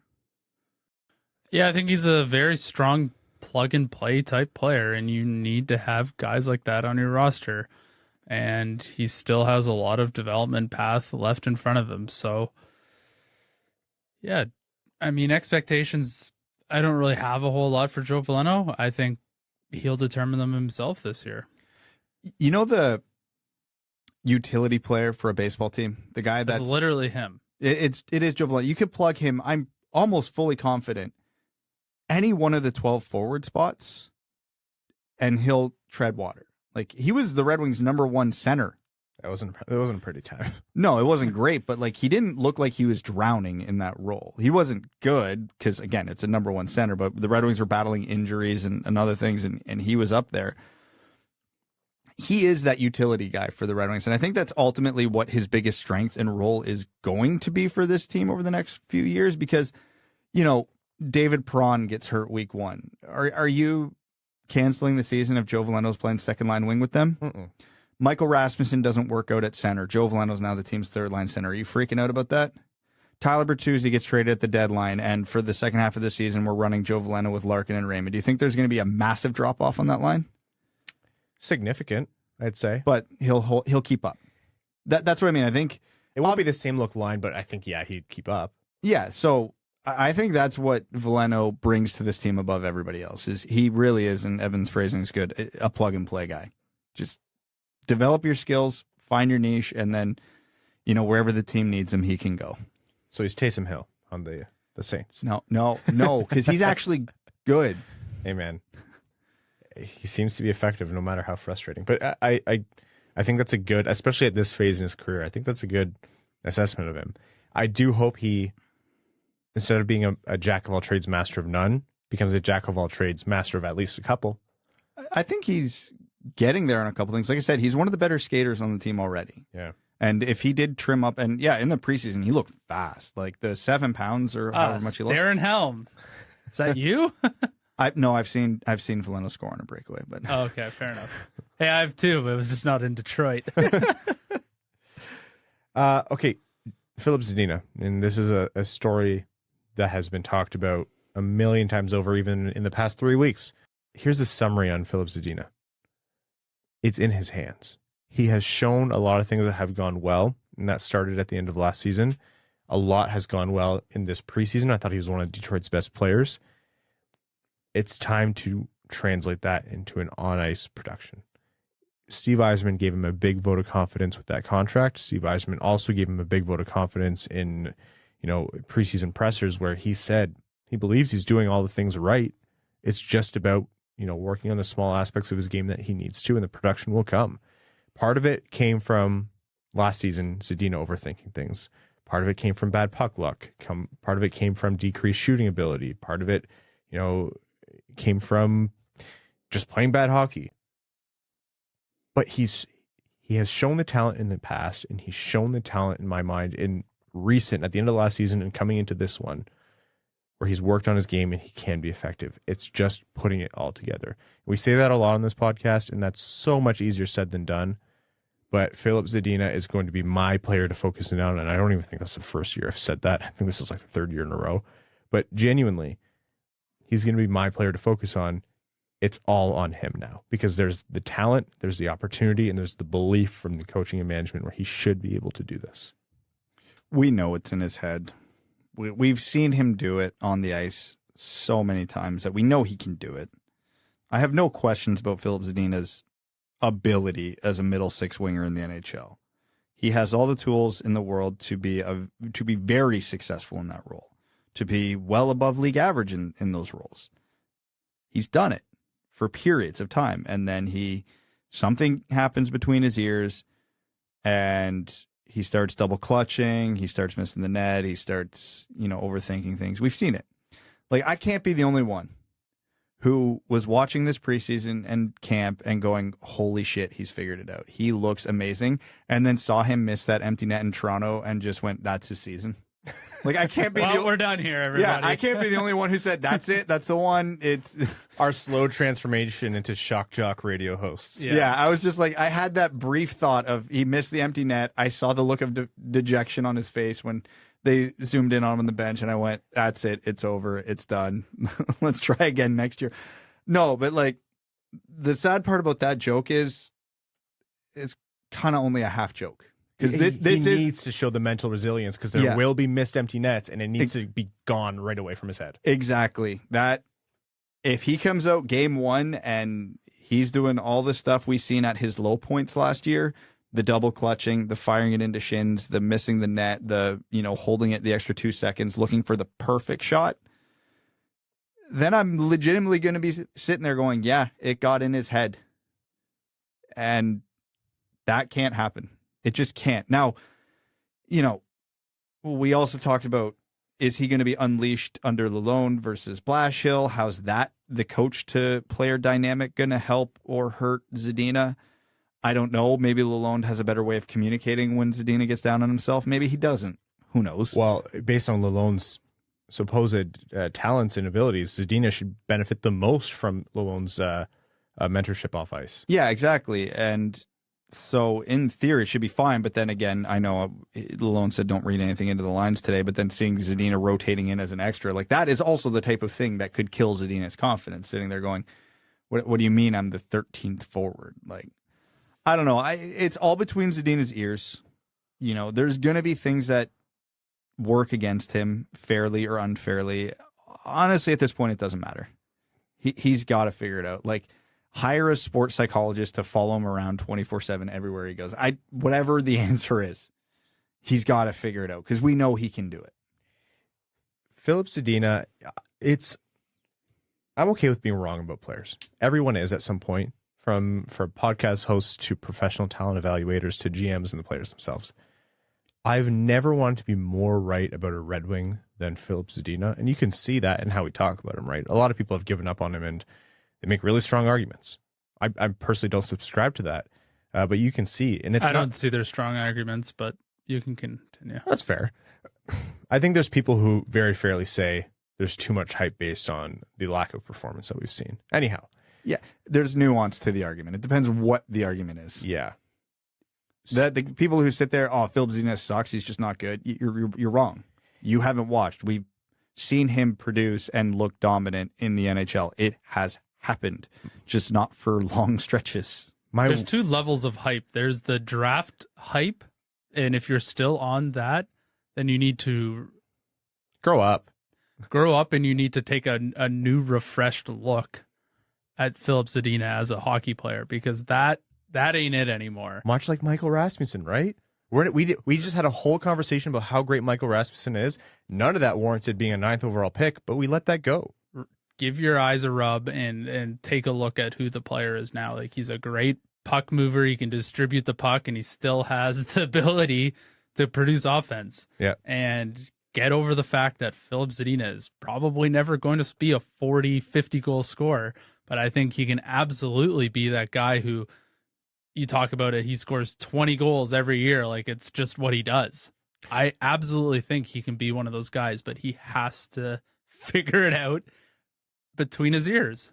And yeah, that's exactly it. It's not about wanting to be right about the draft type. That's gone. Like, everyone, including us, who was over the moon about drafting Filip Zadina at 6, and we said that's a steal, it was wrong. And that's okay. That's just how it goes. I mean, I'm sure the Red Wings would also feel the same way. But now it's about knowing the talent and the skill that can be unlocked there. Honestly, for me, success for Filip Zadina, other than the counting stats, is another indicator is, let's say, the first trade or injury or whatever happens in the top 6, someone slumps and gets moved out, Perron, whoever else. Zadina should be one of the first, if not the first player to be considered to move up. If they move Perron down because they don't want him playing so many minutes, or they're going to use him to bolster another line or injury or whatever, I want Zadina playing on the opposite wing of Vrana. That is like the perfect situation. I want Zadina to force the hand of Derek Lalonde and get him in playing with Larkin or Copp at center. That is going to be the best indicator for Zadina's success. And that's a high bar to set, but it's got to come together at some point, and I almost think it has to be this year. You can just say it. You want Zadina to force Yzerman to trade Bertuzzi. Brad igniting seven different angry parts of Red Wings fandom and directing them all at me. That's the kind of shithead move that I deserve based on the amount of short jokes that I make at you. Like I said, I don't fire back often, but when I do. Oh, I can already picture the comments that I'm not going to read. The rest of the forward group, I think Kubalik, if he can show any of his shooting talent and turn that into some kind of depth scoring or maybe even more, and again, helping out the power play, that is going to be what the Red Wings are going to be looking for from him. Any other thoughts on the forwards, Kubalik or otherwise? Not really. Nope. I don't think anybody beyond who we've talked about is super consequential to this season or going forward. So, and Sundqvist, Ernie, and that's not saying that they're not going to be productive or impactful players, but they're not going to make or break how this year goes. Or if they are, then a lot else has gone wrong. But hey, credit to Ernie. He had a really solid preseason, so you hope he sees that to see that continue. Let's get into the defense here. Mo Seider, obviously, is who everyone's going to be talking about. Coming off a Calder-winning season, we saw in the preseason teams are dialing in on him, which is really hard for another team to dial in on a defenseman. If you're finishing every check on a defenseman who's as strong and elusive as him, you're essentially taking a forward out of the play for a few extra seconds at least. But they're going to be honing in on him no matter what. Sophomore slump, concern for Mo Seider? What does he work on? How do you go up? What do you improve if you're Mo Seider based on the season you had last year? No player's perfect. I personally would like to see Mo Seider be more assertive in the offensive zone because the talent's there. And for the points he put up last year, there weren't many times you really seen him aggressively pinching or trying to make that move to get a better shot off or even creating shots for himself because he very much defers primarily, which, most defensemen do, and that's fine, that as he should. But there was definitely some looks he passed up last year. There were definitely some opportunities to pinch last year he didn't take. And that comes with being a rookie defenseman in the NHL, so I'm not worried about it. But that's probably the one area of Mo Seider's game that I want to see a little bit more from this year. Beyond that, yeah, it's just, typical sophomore season. You're really good at a lot of things. Just get better at them. Get a little bit better, get a little bit more confident, get a little bit more consistent. I don't think it's unfair to have really, really high expectations of Mo Seider. Yeah, I think he can win the Calder again. No, it's Bunting's year. But, What 50-year-old will Toronto drag out this year to play with Marner and Matthews? Brad Crisco. Everybody. That's right. Honestly, Brad could be up for the Calder with those two. Brad, just stick your ass in front of the net. You'll probably pot 20 goals. Yeah, I'm just going to choke down on my stick and keep it on the ice right outside the crease and never move. Are you going to choke down even more on your stick, Brad? Oh, I'm going to be holding it at the blade. The mini stick. And you laugh, like that's at least 23 goals with those two. Man. Yeah, Michael Bunting just proved that. Yes. Mo Seider came in and won the Rookie of the Year award. This is the National Hockey League. If you do extremely well, 90 out of 100 points on your first, your report card for the first year, that's amazing. The Red Wings are now expecting 92, 93. They're expecting improvement, and I think we're going to see it. We saw Mo Seider get better and smarter, make better decisions, fewer mistakes as the year went on. I completely agree, Brad, being more assertive offensively. I also think he held off on making the big hits for the first little while. We didn't see the first big one for a little bit. And he was really good in being measured about that. I don't mind seeing him take a few more strides now to lay someone out. How much does that do for the game? Sometimes good, sometimes more just about the emotional part of the game. But, you now have the support of Chiarot next to you, or you now have the support of another better defenseman than, Jordan Osterley, which is who he played with for a lot of last year, or Danny DeKeyser. You have more room to do that. So you have more room to take an offensive look. You have more room to lay a big hit. Focusing on perfecting the little aspects of his game, and Seider should, within a year, 2 or 3 or whatever, be more in the conversation for, is this guy one of the top 10 defensemen in the league, or should he be getting Norris votes? I that's a big ask of a defenseman, but based on what we saw from him so far, I think it's not unfair to say, yeah, I want Mo Seider to be in that conversation moving forward. I think there is more offensive talent in Mo Seider than what he showed in his first year. And hey, he was very productive. I get it. As a rookie in the NHL, the last thing most guys want is to be the one holding onto the puck and looking off a Dylan Larkin or somebody else and taking a shot, and then everybody else is like, what the hell? Why did you do that? He still had 50 points. Yeah. Which is insanely. If he gets 50 points again, I still think that's insanely still a great productive. Season. But I think he can do more himself. Yeah. His goal total was very low for a 50-point season. 7. Yeah. Exactly. Yeah, I think he is a double-digit goal scorer based on what I've witnessed him do offensively. People are listening to this like, what else could you possibly want from Mo Seider? I mean, you saw that rip he had against Philly. If I had to summarize, do that more. We saw he can do it. We know he's strong, so we know he should be able to shoot the puck hard. But I think for me, it is, it's the flavor of the offense. But I'd also, we know how strong he is. I think he can utilize that defensively, not only with big hits, but being more difficult to play all over the ice. God, did the Red Wings, how many times last year did I almost jump out this window when the Red Wings got completely lost in front of their net? I had to reinforce the windows. I think Moritz Seider can be a huge contributing factor in making the Red Wings much more difficult to play, not only in their own zone, but within the home plate area in front of their own net. And I think he can use his elite talent and his physicality to do that. So I would love to see more of that this year. He already is difficult enough to play against, but I think he can take that to another level and be in an absolute elite tier of that amongst his peers. Yeah. If the worst case of Mo Seider is he's exactly as productive as last year, is altogether the same player, which is, still a phenomenal defenseman in this league, the best rookie in the league, but cleans up and focuses more on the details in the defensive zone, I'm still thrilled with that. He had no one to learn from in Detroit. He was doing it on what he thought, probably what the other team's top defensemen were doing. I know I just spouted off about it. It's not like we have extremely high expectations of Seider, and we want him to go from the best to even better. But genuinely, if he holds standard from last year, avoids a sophomore slump, and progresses defensively, I think this is what you expect of your best players. Like, nobody says, "Oh, we want Sidney Crosby to have this just the same season." Like, they don't have that expectation of themselves, so why should we? That's nobody says to Connor McDavid, "Oh, just have 100 points." Like, if he gets 100 points, that's a bad year. Like, he is trying to be better every single year, and I don't think Moritz Seider is any different. I'm gonna do Ryan's job here, and I'm going to transition us because you both have made separate points about what needs to happen with Mo Seider this year that directly relates to Ben Chiarot. Yep. And so we have to talk about Ben Chiarot in relation to Mo Seider because it matters. Obviously, I already talked about how Andrew Copp got the big veteran free agent contract offseason, so The expectations of him are going to be fairly or unfairly very high, and not that we as fans, but like the coaching staff and management will have to hold him to.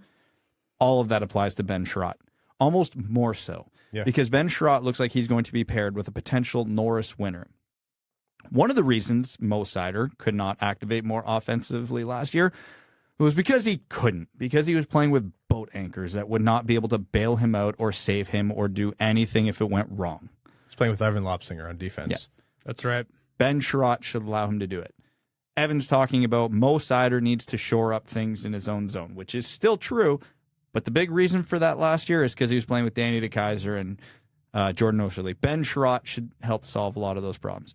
Talking about how he had nobody to learn from last year. Well, now he has seasoned NHL veteran Ben Chiarot to learn from. And, you're talking about, you want him to do this or that and kind of play a little more aggressive. Cool. He should have a safety net like Ben Chiarot there allowing him to do that. Ben Chiarot got paid probably too much money to turn Mo Seider into a Norris candidate. And then it doesn't even matter at that point. Like, who cares what Ben Chiarot's getting paid? No, Ben Chiarot is here to be a complimentary piece, despite what his contract might say, but he has to be one hell of a complimentary piece. Mo Seider should not be the guy standing in front of the Red Wings net barreling guys the whole game. Mo Seider should be the one breaking the puck out in transition, getting those secondary transition assists, leading the rush, pinching when required, and it has to be Ben Chiarot holding down the fort in the key defensive areas to allow Mo Seider to do that. Because Mo, a lot of the times last year where he did get a little too aggressive, it burned him in a scoring chance or a goal against because Osterley or DeKeyser just could not save it. If Mo Seider puts Ben Chiarot in a bunch of bad situations, which is always going to happen with deep partners. I'm not saying this from a negative connotation. It's going to happen. Mo Seider is going to step up for a hit that turns into a 2-on-1. Mo Seider is going to pinch. The shot's going to get blocked. It's going to come back as a 2-on-1. NHL defensemen should be capable of breaking up a bunch of 2-on-1s. Not every time they're going to do it. It's not a high success rate. But in situations like that, Ben Chiarot should save him a bunch. And, vice versa. Obviously, there's going to be opportunities for Chiarot to go lay a big hit, or just the way the offense play breaks out, he's got to step in. Mo's got to do the same for him. That's how a defensive pairing works. But so much of what Mo Seider can do this year is now dependent on Ben Chiarot. And Ben Chiarot just got paid an absolute bag to be that guy. Yep. So he damn well better be that guy. The Red Wings need nastiness. They'll be a fun pairing to watch. I hope they're mean. I hope other teams loathe Ben Chiarot and Mo Seider by the end of the year. That's how you know it's been a good year. Evan, you talked this episode and all of last year. The Red Wings need to be tougher to play against, especially in front. Ben Chiarot needs to come in and make it uncomfortable for forwards to go to the net. If a forward is thinking when I drive the net, am I going to get punched in the nose by Ben Chiarot here? That means Ben Chiarot's doing his job. He needs to make this team tougher to play against. He needs to do all the things that Brad just said. And much like Copp, there's no grace period here over the course of a season. He needs to be that guy now. Another major story, and this is a reprisal from last season. Another Filip Hronek. He's a player who is no longer being asked to do too much on this team. And that was true last season, but it should be especially true this season because, Seider is going to have an even bigger role. Chiarot is in there. Maatta is in next to him. Not that Maatta is like a superstar top four defenseman, but still, Filip Hronek needs to elevate his game now, if ever, because his long-term future on this team is going to be decided on whether he can say, there's more to me as a player based on what we've seen in the past, or is this plateau what Filip Hronek actually is? And this season, again, he's not going to have the world's best defensive partner to elevate him, but it's better than he'll have had. And this is as good as the situation is going to get for him, I think.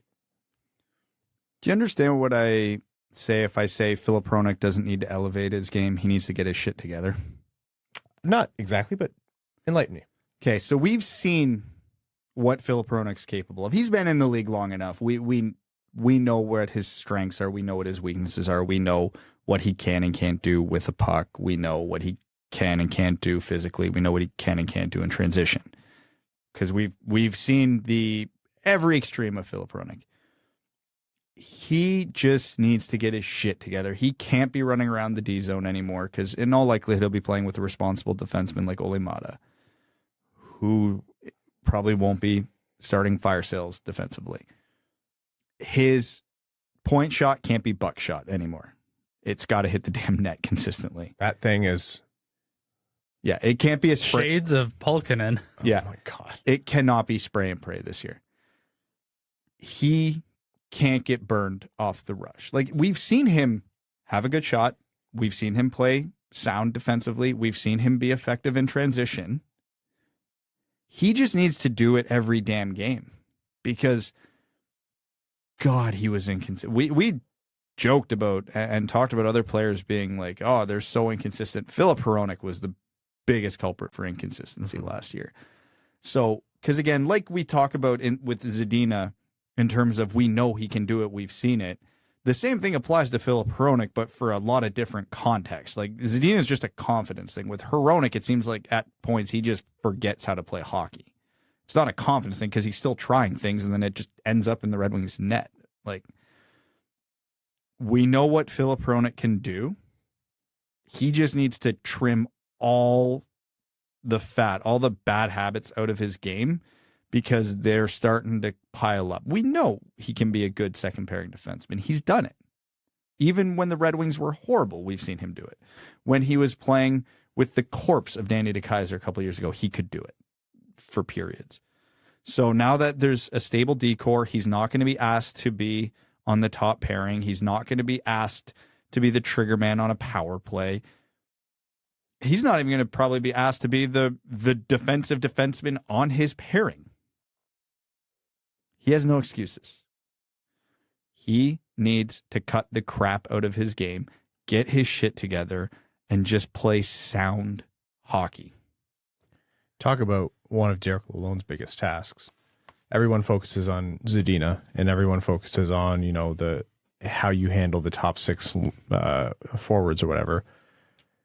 You have to extract what you can out of Filip Hronek. It might be an impossible task, or that could prove to be one of the biggest benefits Lalonde brings to this team. But if he's a player whisperer and he can connect with players, either him or his coaching staff need to, as Brad said, help him refine his game, rein it in. There used to be a point where you looked at Filip Hronek and an optimist would say that's going to be a future first pairing defenseman for the Red Wings, or someone who's a little bit more conservative said, at the very least, this is a guy who should be a stable top four defenseman for Detroit for the future. If Hronek has another bad year, I don't know that he is a long-term top four defenseman. I think the only thing stopping him from being shipped out of that spot is a lack of competition for top four on the right side. He needs to solidify that. I don't know. I want to be right that there is more to Filip Hronek, but I'm not necessarily as... We've seen more of the frustrating play from him in my mind than we've seen the fantastic play that he was like the highlight of his early career. So, I'm not saying cut chase and give up on Filip Hronek, but the onus is on him. Much like Filip Zadina, the onus is on him to pull it together this year, and that will really impact how this Red Wings defensive group is moving forward.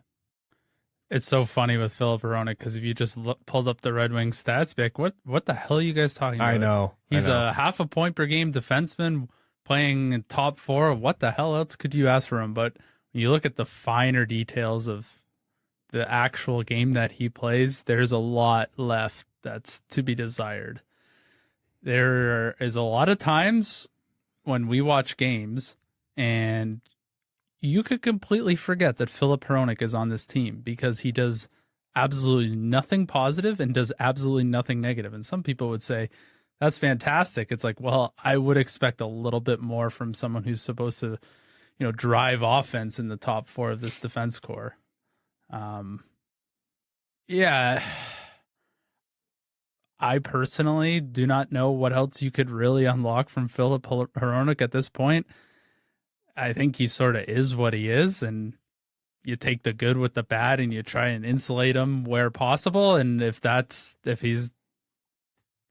going to be a long-term piece of the team, then you do what you have to do on the trade front. But I really think Filip Hronek is what he is at this point, and not all of that's bad. Like, I know we sound like we're just harping on this guy, but he's gonna get half a point per game in points this year, regardless of how many games he plays. And I think he's still gonna be the Filip Hronek that we've seen before. I'm okay with Filip Hronek being Filip Hronek, and if I had to boil my ultimate point down, it's I want Filip Hronek to be Filip Hronek just without the mistakes. Which I simply put, like, some guys never get over that. Yeah, I know we've went through the Brendan Smith thing before, but I don't want Filip Hronek to turn into Brendan Smith. The dark years. Yeah, maybe I am coming in too hard on. There's going to be people who will literally look at the box stats and say these guys are completely out of touch, and I completely understand where people are coming from. But when you watch the finer points of his game, it's like, I don't know how he gets half a point per game.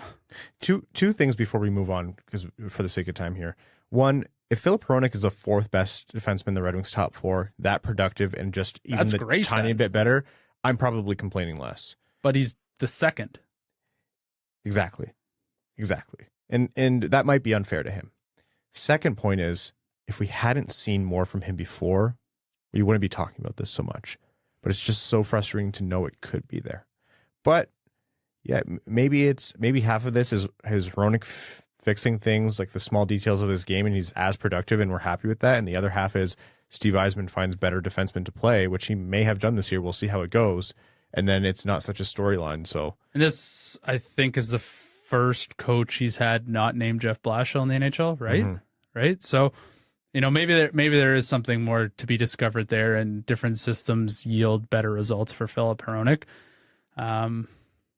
Maybe there is something more there than what I initially thought. Maybe he'll finally get rid of the square toe on his blade and tape his stick, and he'll start hitting the net more. But that's another topic. Maybe he listened to Ryan's gear talk and Ryan describing what he wears on the ice, and he's like, "Oh God, I'm partially this guy." Okay, we have to move on here. Olli Maatta. Look, here's my take on Olli Maatta. He came in to do a job which is be a responsible veteran defensive defenseman. He's not going to set the world on fire. He's not a particularly great skater. Yeah, what I've been warned of from people who know of his time playing for other teams, don't expect him to make a 180 turn too quickly. So he should shore up a defensive pairing in some ways, but there's going to need to be support in other ways. The expectation for Olli Maatta coming in is that he just has to come in and do that. Just be sufficient in the top four. Make it so the top four is better than it was last year. The expectations of him aren't too high. It's just to come in and provide a steady hand, veteran leadership, and some consistency. That is my simple take on Olli Maatta. My super simple take on Olli Maatta is 90% of the games, I want to forget he's even out there. I don't want to notice him. I just want him to be a guy. I need him to be a competent bum. Man, it's going to be really hard to not notice the second pairing of Detroit's defense core. Yeah. As you can see, Detroit's defense core still has work to go. That when you talk about why this isn't a playoff team yet, it's because you talk about maybe their second best defenseman, if not third. Who was the second pairing on Colorado this year? I don't even want to talk Shut about up. it. Any thoughts on the rest of the Red Wings' depth? Lindstrom, Wallman, whenever he comes back, Hag, Osterley. No. I mean, I still think there could be something there with Wallman, but that'll come when he gets healthy. Yeah.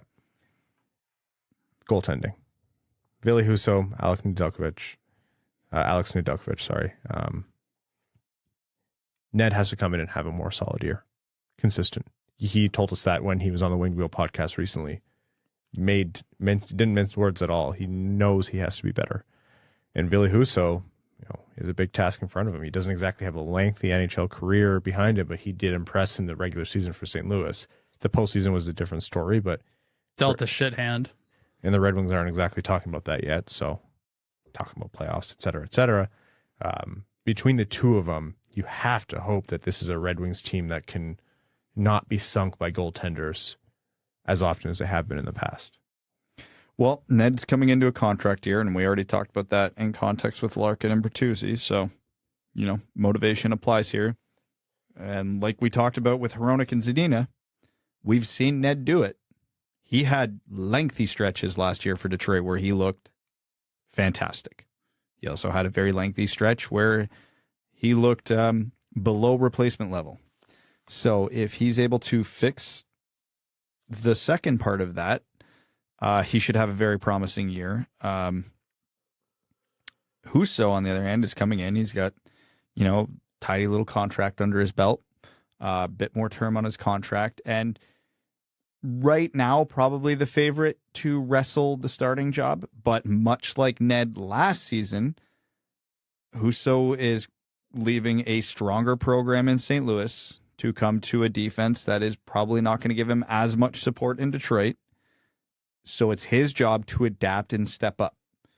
The other teams are probably going to get more looks, better looks, and he's got to, for lack of a better word, thrive.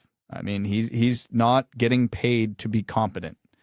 The Red Wings gave him this contract because they're betting on him being the guy. So, for all intents and purposes, Nedeljkovic is the insurance policy in this situation.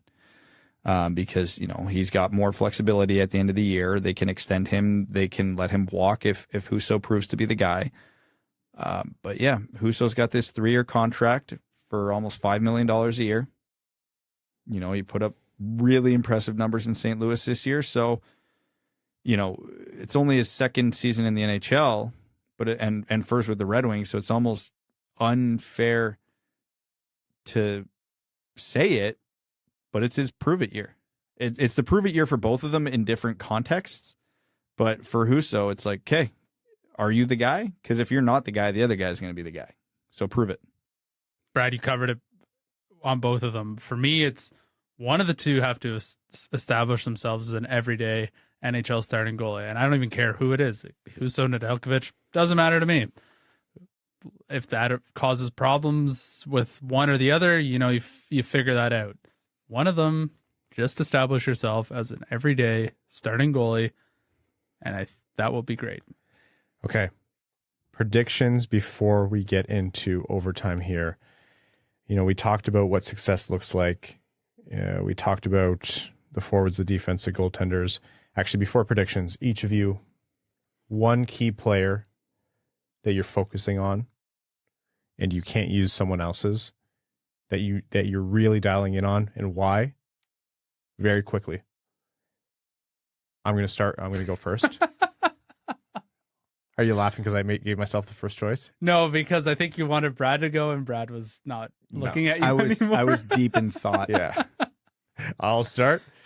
Like I said before, it's Filip Zadina. It's the cheapest answer. It's the easiest answer. So you both can, beat me up for that after. But this is a guy who has every indication that he's going to have a better year and can seize a big opportunity, but he has to do it. We had a long conversation about Filip Zadina. He's one I'm really dialing in on, and I think most Red Wings fans are. There's so many guys on this team this year where it's a show me what you got for various reasons. Show me what you got. Sorry. Is that a TikTok thing? No, it's a Rick and Morty. Oh, that's also why I don't understand it. Yeah, it's fair. I'm uncultured. Anyway, I think that makes sense. I will continue to beat this drum because it's my responsibility to do it. I will say Michael Rasmussen, 20 goals, book it. Book it. Oof. That's why I let you go second, because if you didn't say Rasmussen, I was going to say Rasmussen. That's right. I have an obligation to do it. I wasn't saying Zadina for a third year in a row, even though I wanted to. So very obviously I let go of things well. So obviously you guys took a focus on younger players. I'll take a focus more on an impact player, a guy who Michael Rasmussen. A guy who, if he pops off this year, really does change the dynamic of the Red Wings for the next few years. So I'm going to say Jakub Vrana. Okay. Yeah, that's a good one. If we can get a full season of Jakub Vrana and he is flirting with the 40 goal mark, that really, truly does change the dynamic of the top 6, not just for this season. It gives them a legitimate weapon on the second line. And, he's young enough that he could be a legitimate weapon on a playoff run. We know if the Red Wings go on a deep playoff run in the next 5 years, Seider's going to be a big part of it. Larkin, Raymond. You can run through the roster picking out the usual suspects. We need Vrana to enter that conversation. So I will say him. If I wasn't going to say Zadina, I'd say Bertuzzi, because I think that makes the contract very interesting. Predictions. Last season, the Red Wings ended with, 74 points. They went 32, 40, and 10.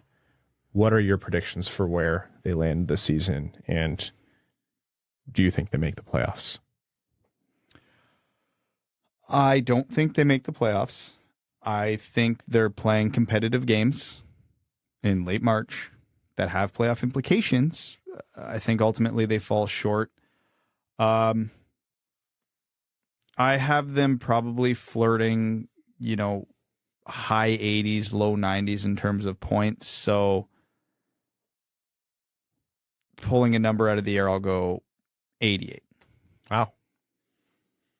The only certainty I know is that the home opener, I am eating one of those 4-square deep dish pizzas. After that, I'm uncertain about everything else that's going on, hockey related and not. Don't we know it? Yes. But for the Red Wings, I have them not making the playoffs. I'm sure we'll get into it more when we do our Atlantic Division preview, but I think the other teams around them have also, unfortunately, gotten a lot better as well. Except Montreal. Well, yeah. How many points did Red Wings have last year? 74. 74. I'll put them at 82.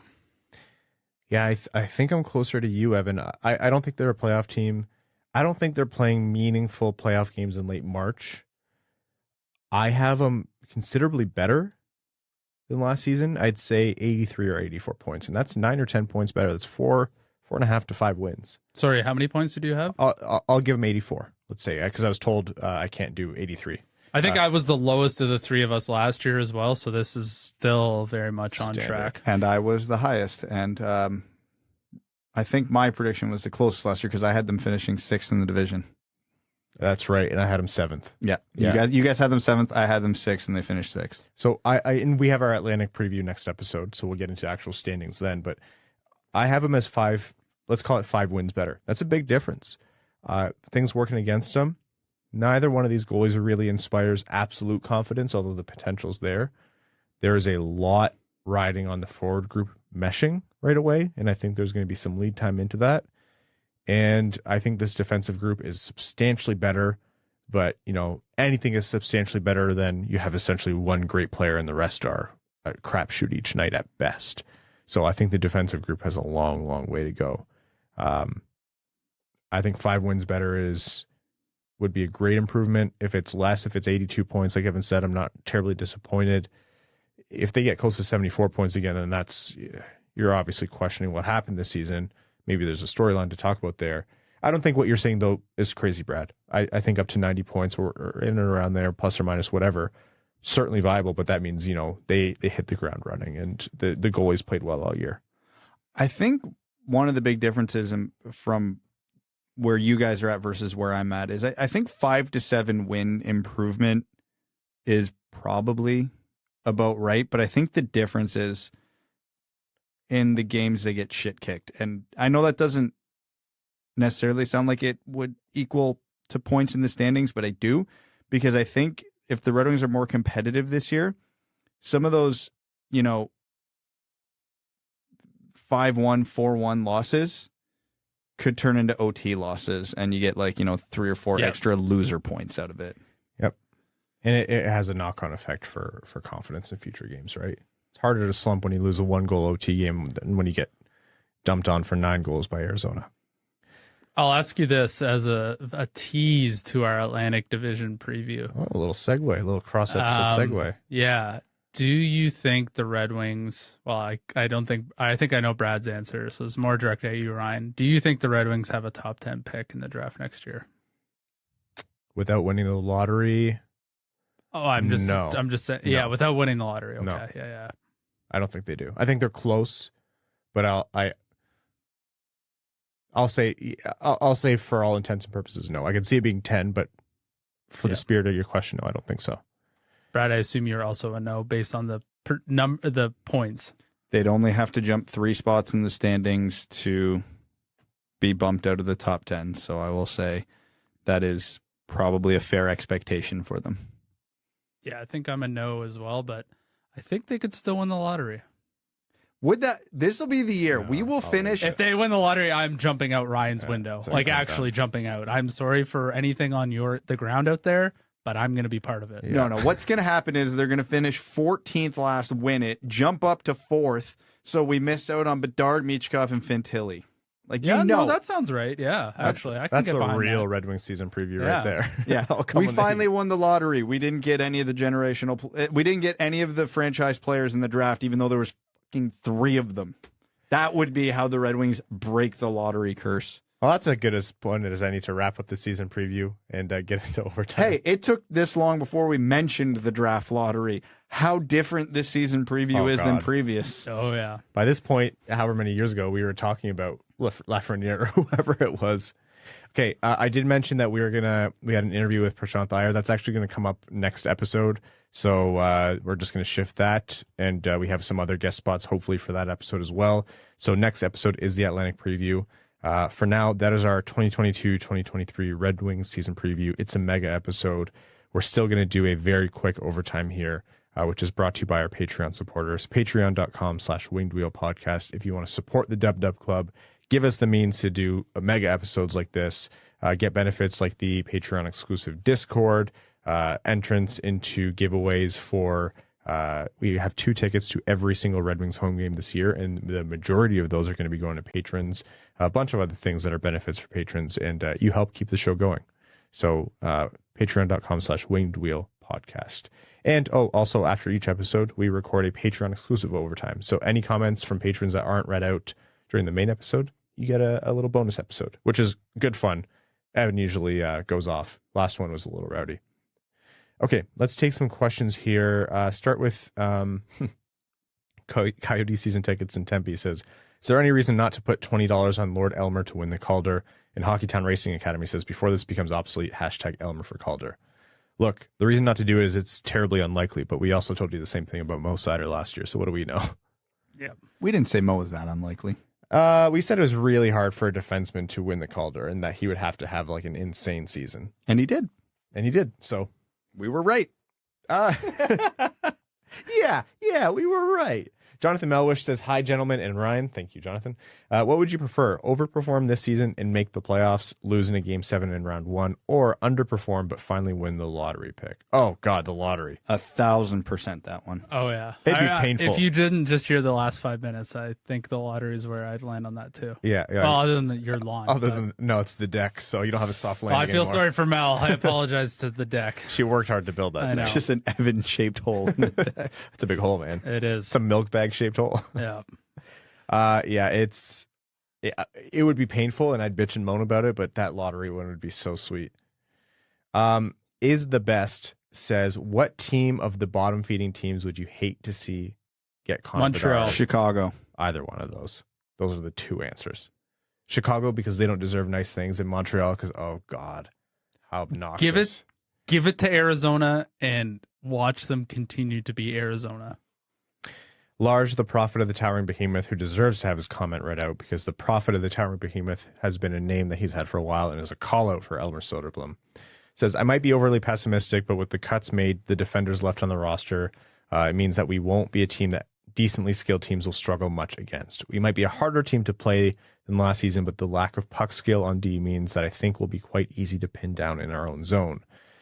Mo can't carry the puck out of the zone or make a pass longer, carry every puck out of the zone or make a pass longer than 10 feet. Seider and Hronek are the only defenders who are good skaters. Maatta, Hag, Chiarot, Lindstrom, and Wallman, once he is healed. Do you think they'll be that much better than last season's D?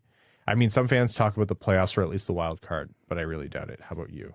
Yeah, it's not a great transition group, but this should be a much better group for preventing scoring chances. So, hopefully it translates to easier saves for Husso and Ned. And, all the additions on forward help too, because a lot of times the breakout is just a defenseman having to make a wide open 10-foot pass, right? So, if Lindstrom's in a position where he can just give it to Larkin or Perron or, whoever is capable of breaking out, it's fine. So, not every transition leads to a goal, but, every transition out of your D zone means you didn't get scored on. So, if they can at least just keep high danger chances down, that's all we need. Yeah, I can see the concerns. I'm not saying Wallman's a game breaker, but I do think he moves the puck pretty well and his feet. It's just going to be a different shape. Chiarot and Maatta are going to be the crux of how much better this defense is. But yeah, I still do think that's going to be the weak point of the team. I agree, Lars. Let's say last one here from Orange Sunkvist says, if Zadina and Rasmussen both continue to underperform their draft pedigree, will missing on those two high picks be the reason the Wings don't win a cup with this rebuild? No, but you can largely already point to it. The reason things didn't turn around quicker, because that was it's a reason if that's different, Blashill still has a job. There's a 4-year stretch there where the Red Wings, the book's still out on Zadina and Veleno, but 2015 was a whiff, 2016 was a whiff. Even though Rasmussen's turning it around, 2017 was a whiff, and 2018 draft could still be good because Zadina, Veleno, Berggren, there's still optimism there. But man, you cannot have that stretch of first round draft picks and turn it around. There's a reason we've been in this rebuild for what is literally nearly a decade. Most of our lives. Which is a stupid joke to make considering how often they made the playoffs. Okay, that is our mega season preview episode. Next episode will be the Atlantic preview. It will feature our guest spot with Prashant Iyer, some other bonus in there. Again, DetroitRedWings.com/WWP to get your tickets to Winged Wheel Podcast Night at the LCA. Thank you all so much for supporting. To the sponsors of this episode, NordVPN, we appreciate it. To all of our listeners, new and old, thank you. All of our patrons, our name-level supporters on Patreon. Arjun Shankar, Yves Bartels on behalf of the Sarah Grand Foundation. Aikfer is the best. Nick Perks, Terry Driver, the number 69, Crying Ryan Hanna's been in Simon Jamathong. Matthew M. Rice, Claire, Arjun, Ben Hurd. Claire, I believe, is a new name-level sponsor. Welcome, Claire. Ben Hurd, Brendan M., Carl Brutina Nanaluski, Chimmy, Chris Ball, Chris P., Citizen High Five, Connor Scovey, Coyote Season Tickets in Tempe, Derek Enstam, DJ Denton, Elite First Scoring Line, Scott Dork, Sleeve McDykel, and Bobson Dugnut, Give Blood Fight Probert, Hassam Al-Qassem, Jay Gollum, Jacob Turner, Kalen Wood, Kevin James, King Tone, Marcus, Matt McKay, Nedeljkovic, goalie number 1, Nicholas Fritz, R.A., Ryan Hanna the Unshowered, Ryan Hubbard, Scott Martin, the Podcasting Couch, Zachary Rogers, General Andy Bohan of the Cheesebag Army, Sam Bankson, Adam I Wish I Could Finish Like Ernie, Adam Rose, Antonio Gracias, Babe Landeskog is a Stanley Cup champion, Ben Barron, Brad and Evan checking their phones as I read this. Bingo. Hey, who did you pay to do that? Oh, no one. It's not on there. Ryan's just made it up. Brian Vasha, Connor Leighton, Darren Fick. Oh, that's good. Dave W., Philip Zadiz Nuts, James Laporte, Jeremiah Dobo, JM Rhapsody, John Evans, John Ingalls, who is a new name-level sponsor, I believe. Welcome, John, and thank you. Josh Yelton, Kevin McCracken, Quaz, Linda Hull, Logan Burgos, Matt S., Maximilian, Melissa Erickson, No, I'm Evan's soft-handed line mate, Ophelia, Papa Woody, Puce and Boots, Reed, the WWP Flannel Gang, and Thick Rick. Thank you all so much. Enjoy your flannels. We'll talk to you Thursday. Thanks for tuning in to the Winged Wheel Podcast. Be sure to check out wingedwheelpodcast.com, where you can subscribe to the show on iTunes, Spotify, or wherever you get your podcasts. You'll also find links to other ways to support the show, such as Patreon, official podcast apparel, and more. And don't forget to follow the show on Twitter at Winged Wheel Pod. And of course, the hosts at Brad Crisco, at Ryan Hanna WWP, and at Hockeytown Evan.